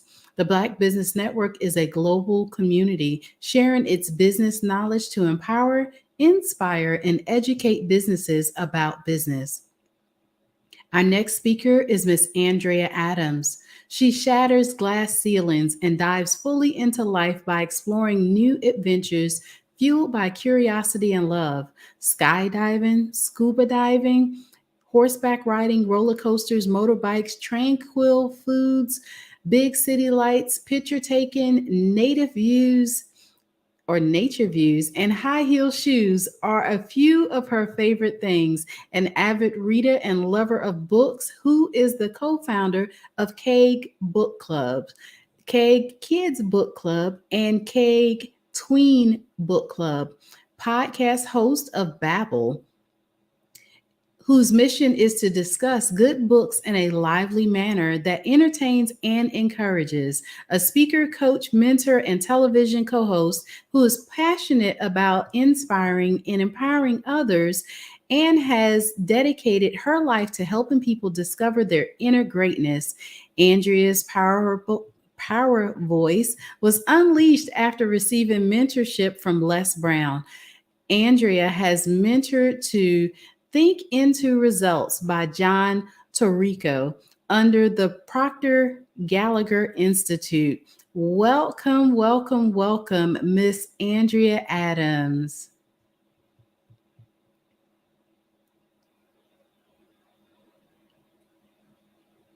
Hello, thank you so much, Dr. Tabitha. I really do appreciate that wonderful introduction. Yes, you are most welcome. I'll leave you with Genius's comment and I'll see you on the other side.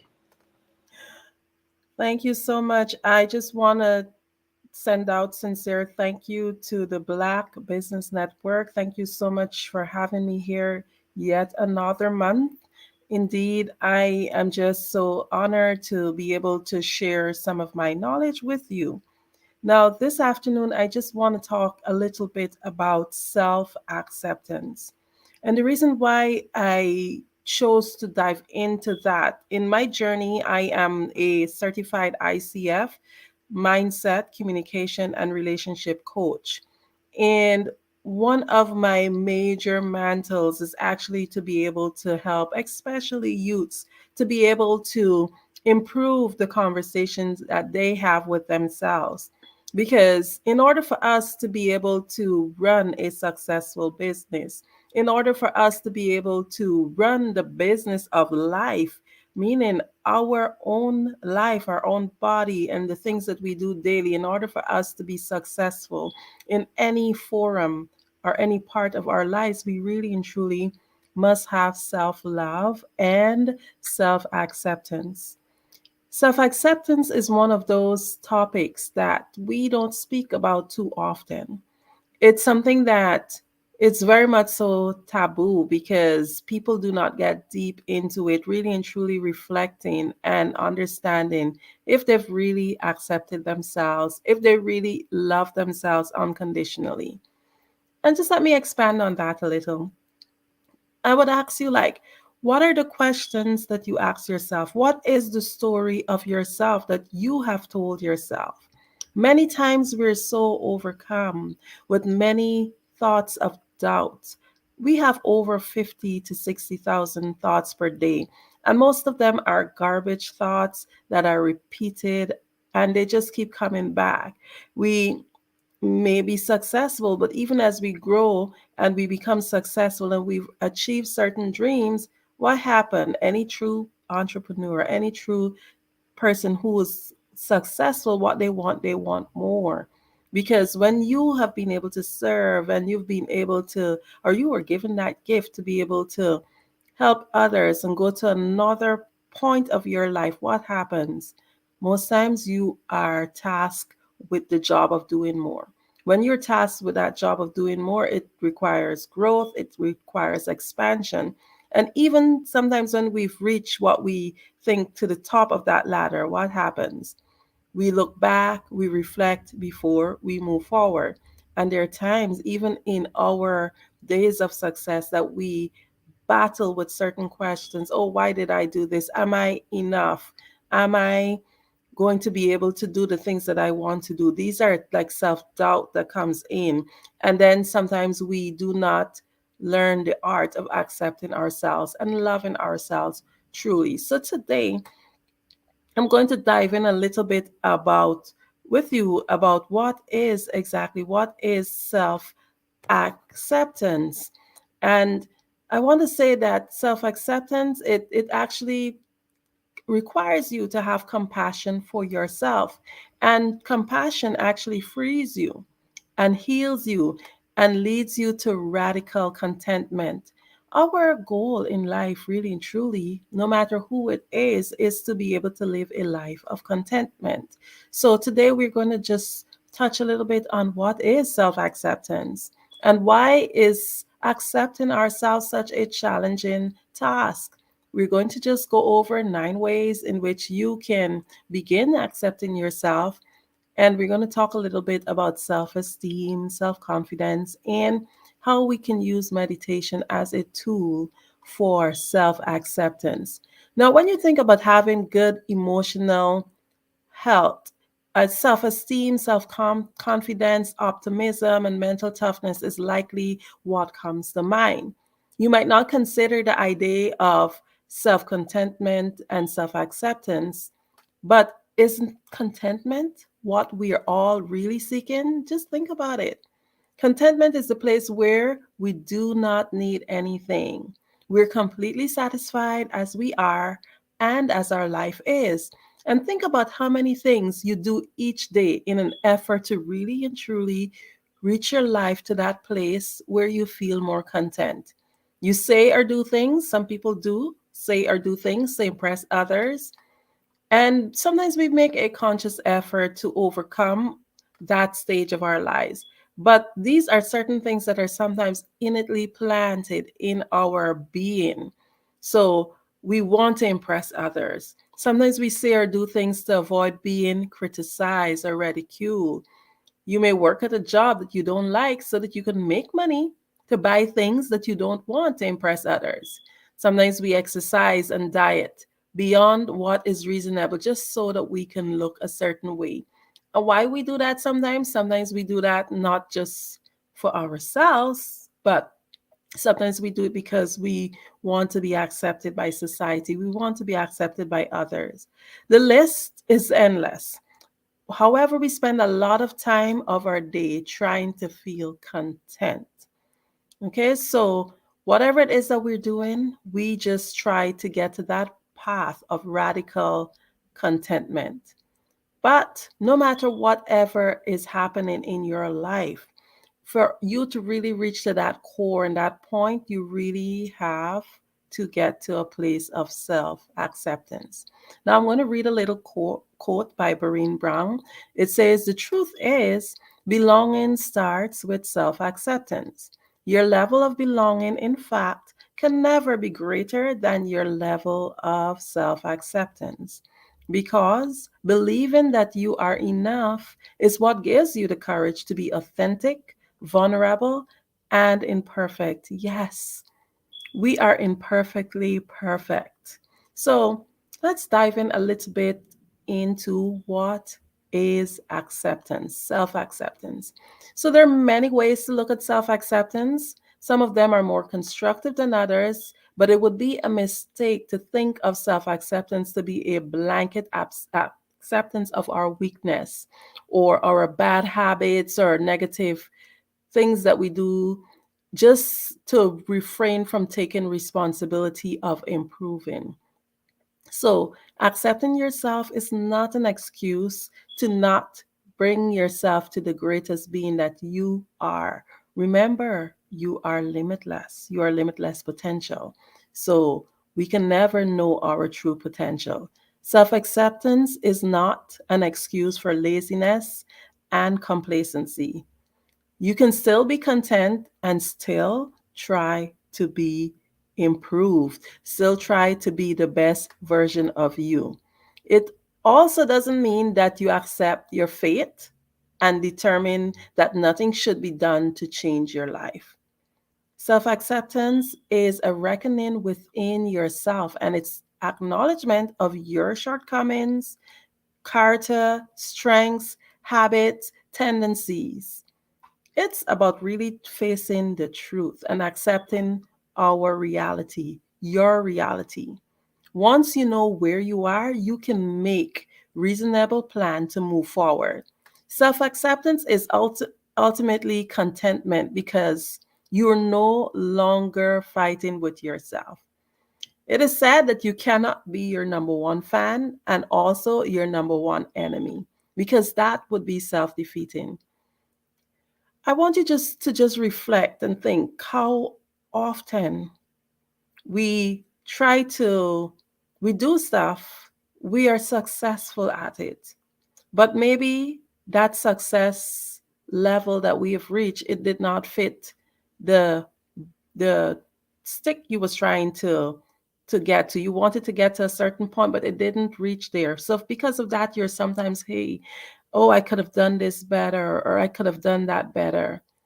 All I'm saying is that when you do that to yourself, you are defeating yourself because you cannot be cheering for yourself and still be your own enemy. You need to free yourself from self punishment.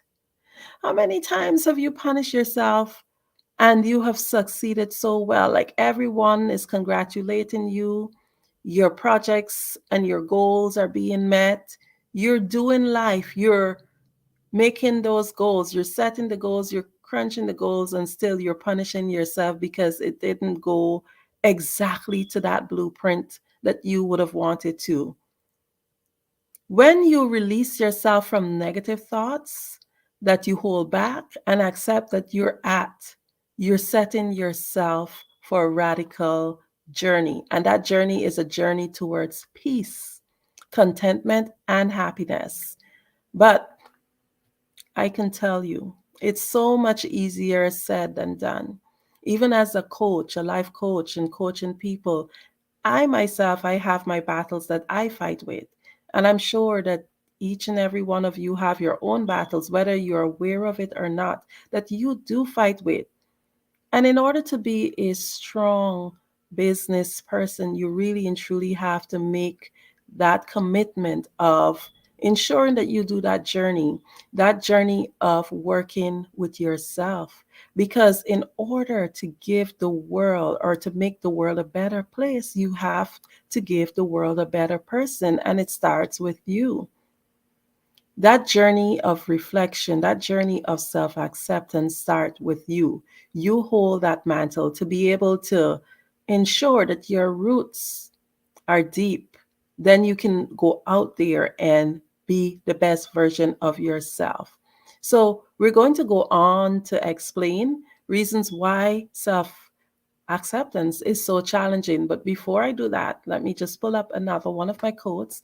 And this one is by Jeff Koons. It says, "For me, art really starts with acceptance, self-trust. Wherever you come to with art, it's perfect.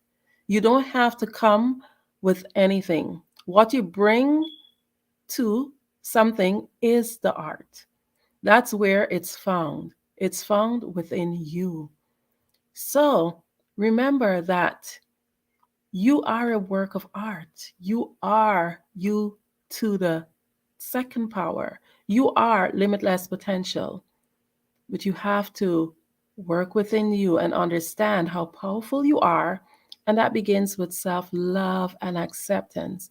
So, why is accepting yourself so challenging? We're hard on ourselves. Many of us are more understanding and forgiving of others than we are of ourselves. And it doesn't take a lot of sense. If anyone, it doesn't really make a lot of sense. If anyone is going to be on your side, it should be you. You should be your number one cheerleader.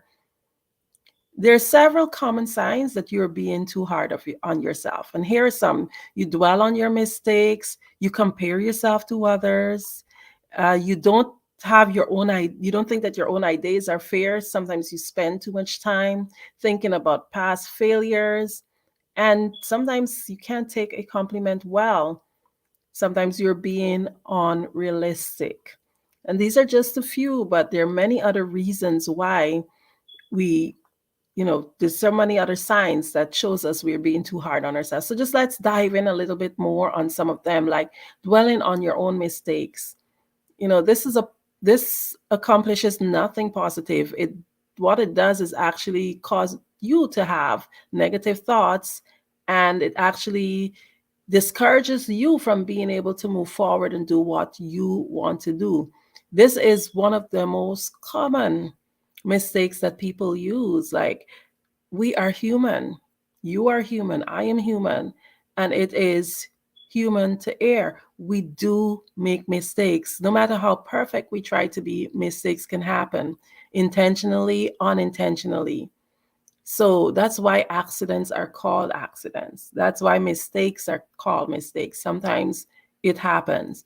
And if we punish ourselves and we continue to dwell on mistakes that we make, we are definitely not going to accept ourselves, because every time we try to take a step forward, we're going to go back saying, oh, well, I did this way. Or sometimes it might prevent you from making a new step or taking a new opportunity because you're so hard on yourself. Well, the last time I went out there and I tried to jump, then grow wings, I fell all the way down to on the floor.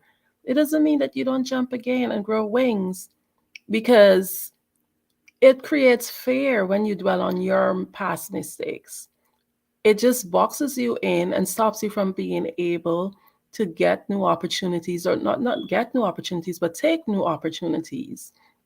Remember, we're all human and we all make mistakes, and dwelling on mistakes just actually makes you feel generally less capable and miserable. Now, they say comparison is a thief of joy. That's another thing that we do a lot. As successful as someone is, most times we find ourselves comparing ourselves to others. There's always someone richer, better looking, more musically talented, luckier, or has children that do better in school. Actually, comparing to yourself is so dangerous because you don't know the other person's background or available resources. You don't know whose wing they flew on to get where they got. They have they might have had some type of an advantage that you did not have. You're more likely to compare yourself to exceptional people, and most times we don't compare ourselves to people who you may not find yourself comparing yourself to someone who's homeless or who doesn't seem to be successful. Most times we look at others who have already gained certain things and we then compare ourselves to that. And then in some cases, you may find an older woman, a mid-aged woman, or a mid-aged man comparing themselves to a 21-year-old intern or a model or someone who's much younger. But for whatever reason, we find ourselves comparing ourselves to others. And that is actually not a good thing because it takes away your joy. We have to accept ourselves for who we are, embrace yourself for where you are. And as I said before, self acceptance is no excuse for complacency, but we must learn to accept ourselves in our journey where we are in order to be a strong business person. Now, another thing that we do is that we don't give our ideas a fair chance. Like, how many great ideas have you had, but you dismissed? It's like self doubt comes in. We get a great idea and we dismiss it because we may think that we're not good enough. We have not accepted ourselves for who we are. We think that sometimes, oh, well, if I put this out to the world, somebody may be like, who is he or who is she to think that she can do this? But we need to give our ideas a fair chance. We need, when we get those ideas, to run with it. We need to accept that, hey, this here is a gift that has been given to me. Let me take a chance. When I'm uncertain, jump, then grow wings and fly and succeed. Another sign that we're hard on ourselves is that we spend too much time thinking about past failures. Oh my goodness, the past. I mean, like, that's something we say, well, oh, I tried this 60 times, but it didn't work. Now, when you think about people like most of the greats, people thought they were crazy. People thought that their ideas were, ooh, out of this world. Is like, they must need some mental help or something. Like the Wright brothers. How many failures, how many times did most successful people have to fail in order to see the results that they need? So instead of thinking about our past failure, why don't we just use those failures to be able to propel ourselves? The past, you chicken out and didn't ask Mary to the prom. So you think about that. Or you majored in liberal arts instead of engineering. Maybe you didn't get the dream job, or there's always something that we're thinking about that we wanted to do, but we didn't get to do. It was such a failure. And we focus and we zoom in on those negative experiences. And if you focus on negative experience, you're failing to accept yourself. And guess what? Your current reality. As long as we are alive, we will fail forward. That's what one of the speakers used that term, fail forward, this morning. And it really did stick with me because when you fail forward, you're failing so that you get the opportunity to be successful. So instead of focusing on those negative experiences, give yourself that gift of failing forward. Now, another thing that we are so guilty of is that we are unable to take a compliment well. There are good things about you. It's okay when others acknowledge those things. Even the most successful people, sometimes they shy away from praise. Now, there's a difference in terms of being egotistical. There's such a big difference. But also, we have to learn that when people acknowledge what we do, take that compliment, say thank you. Your inability to accept a compliment from others is a sign that you have not accepted yourself. Give yourself that gift of acceptance. You receive a compliment, say thank you. And just pat yourself on the back, not in an egotistical way, but in acknowledgement that, hey, I worked for this. I failed forward and I was able to do this.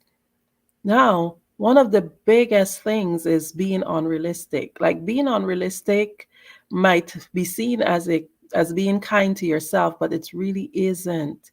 If you truly don't have what it takes to become an NBA star or a CEO, you're not doing yourself any favors by holding on to unrealistic expectations. You're ultimately being hard on yourself. That's like maybe having no legs and saying that you want to run a marathon, or just being, maybe you want to be a pilot but haven't gone to pilot school or don't intend to go to pilot school. There are just some things that are unrealistic. And in setting goals, one of the things I tend to talk about is that there are different type of goals.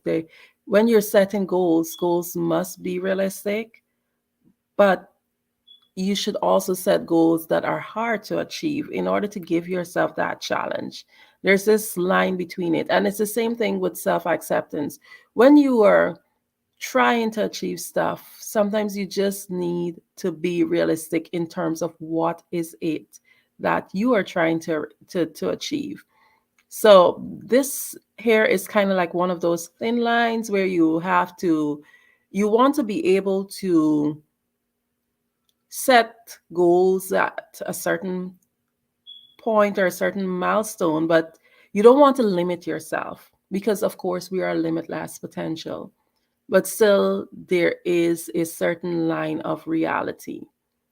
Another example could be maybe you want to be a speaker, but you can't speak in the sense that you're dumb, or it could be so many things. You can't expect to not have an ability to do something, or I would say the natural resource to do it and expect to do it. It's just you have to set certain realistic grounds in order to be able to accept yourself, because you don't want to set something and say that you're doing something that you know that it's definitely beyond your natural ability to do. So it's not easy to accept yourself. And we've been taught that the ideal person is financially successful, athletic, maybe attractive, cool under pressure, maybe hilarious, a social creature, creative, and the life of the party. And most of us will never check all of those boxes. We are all unique. Each and every one of you are unique. And the moment that we are able to accept, hey, this is who I am, unapologetically, I am me. And one of the things that comes under the line of self-acceptance is that we really and truly are seeking the acceptance of others. So if we are to just love ourselves and accept ourselves just as we are, then we will not find ourselves pressured, because the truth be told, even if we don't admit it, we go like, oh, well, I don't care what anybody have to say. I am living my life how I want to live my life. I'm doing what I want to do. But at the end of the day, if we are transparently honest with ourselves, a lot of it leads back to doing stuff to impress others. So instead of accepting yourself fully as who you are, whether it's, what should I say, imperfectly you or imperfectly perfect, we're literally, really and truly at the end of the day, in most cases, trying to get the approval of the outside world in somehow or the other, somewhere or the other. Maybe your mom. We want to achieve this or do this because we want to please our mom. We want to make our mom proud, or a friend, or your school friends, or whoever it is. But many of us live a life where we're trying to get the approval of others instead of really and truly accepting ourselves as we are. There are lots of signs that you're not accepting yourself, or as accepting of yourself as you can be. Because many of us who are successful in business, we would have had to come on some form of a journey of learning to accept ourselves to be able to fight the fight and get to that place that we need to get to.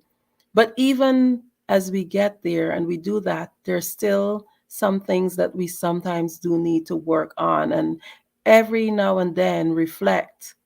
So many times we really don't accept ourselves as much as we think.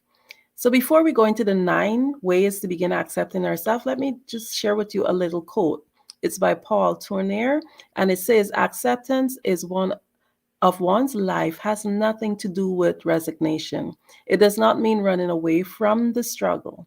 On the contrary, it means accepting it as it comes, with all the handicaps of hereditary, of suffering, of psychological complexities and injustice. So let's get to the fun part as we begin to wind down this session. Let's talk about the 9 ways to begin accepting yourself. Accepting yourself, of course, is a process. And that's why I mentioned earlier that we should do reflections. Ever so often reflect on ourselves and see how we're failing to accept ourselves. The little things you do or fail to do each day actually determines your level of self-acceptance. And developing these habits that I'm going to share and dropping the negative habits is a huge step in the right direction. And it's really, really hard to accept yourself. So first of all, you should just be accepting of yourself each day and try to develop these habits. And number 1, it's let go of your mistakes and failures. The second one, only compare yourself to you. Number 3 is separate yourself from your emotions. 4, be aware of what makes you unique and embrace it. 5, let go of the things you can't change or control. 6, do something that you've always wanted to do. Number 7 is to be more assertive. 8, recognize your thoughts and your feelings. And 9 is continue evolving. I will quickly go over them with you. Number 1, let go of your mistakes and your failures. Remember to take the necessary time to learn from negative experiences. Once you've done that, there is nothing else to be gained by them. Let them go and decide how you can avoid making the same error in the future, then move on. Because remember, they say, a nation that does not learn from their mistakes are doomed to repeat it. So just learn from your mistakes. 2, only compare you to you. Comparing yourself to someone else is like a tree, trying to compare a tree to a loaf of bread. There is no comparison. However, you can compare yourself to your previous results. So you can compare to see if you're doing better. And if you are, you have every reason to be excited. And if you're coming up short, be excited that you know what you can do to rectify that situation. Number 3, remember to separate yourself from your emotions, because your emotions are separate from you. You are not your emotions. They are something that you're experiencing, just like someone stepping on your toe. Observe them as a feeling in your body or as a piece of paper blowing down the street. Just observe them. A piece of paper blowing by doesn't have any control over you. Your emotions is like that. It doesn't have control over you. You are in control of your emotions. Number 4 is be aware of what makes you unique. And whatever it is that makes you unique, identify it and embrace it. It might be your flaming red hair or your high IQ or your compassion for people or animals. Maybe you're in the bottom fifth of your height. You might not be tall, but you know who you are and you embrace you. You are not the same as anyone else. It's your uniqueness that provides a potential for you to be different and to add value to the world. So whatever it is that you have that's different, that makes you unique, embrace it. The fifth thing is to let go of things that you can't change. Come on. You're not accepting a life of limitation. I'm not saying that by any means, that you're accepting a life of limitation, but you have to embrace the things about yourself that makes you different. Do something that you've always wanted to do. That's the sixth one. Avoid denying yourself of your impulses. Remember to try new things. Be more assertive and let people know what you think. That's number 7. Number 8, remember to recognize your thought and your feelings. Examine your self-talk. That story of yourself that you tell yourself. Remember, make sure that it's a good story, because the more we reflect on the negative parts, the worse the story begins. So stop reflecting on it and remember to continue evolving. Number 9. Those with little self-acceptance tend to be stuck, and you do not want to be stuck. Have an open mind, be open for change, and be honest with yourself, and treat each new day as an opportunity to practice self-acceptance. Self-acceptance is just a choice, and you must choose to experience it. That was absolutely amazing, talking about self-acceptance, and you finished with 9 things that people can do. You said you are unique, baby. I love it. Thank you so much for sharing all of that information that you shared with us on today. How is it that people can connect with you? Okay, so I can be reached at adornamilearninginstitute.com. That's ADORNAMI learninginstitute.com. I love it. Thank you so much for sharing all of your wisdom on today. We greatly appreciate it. Genius is common, and I look forward to seeing you on the other side.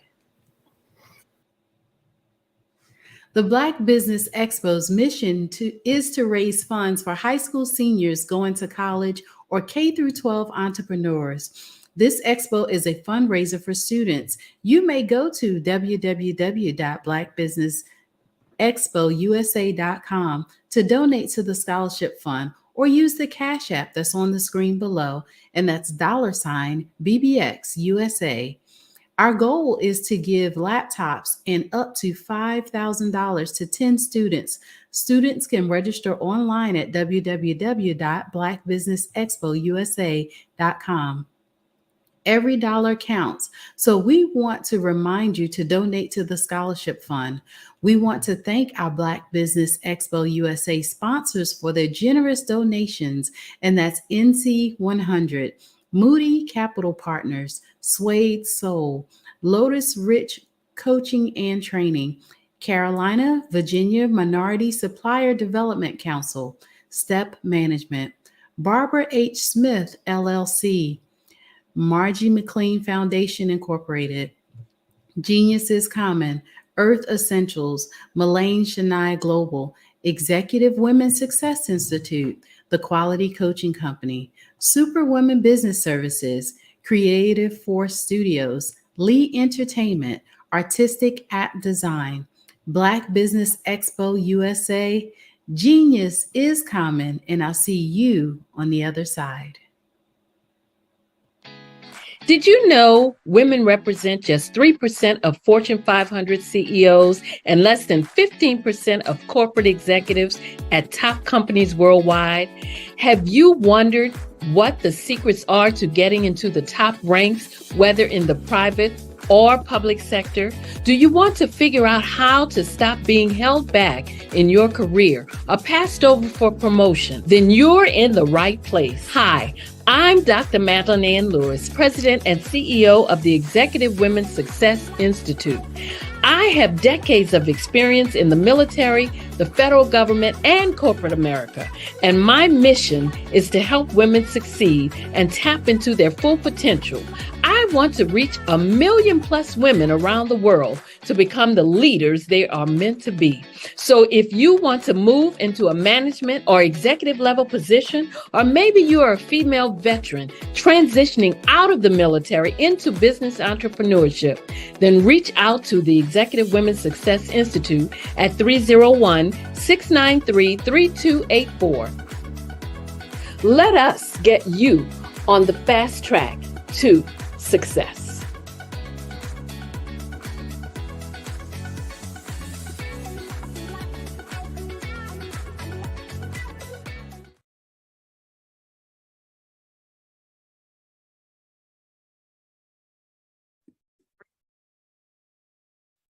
Hello, I'm Dr. Madeline Ann Lewis, President and CEO of the Executive Women's Success Institute. And my genius is helping women accelerate the path to success.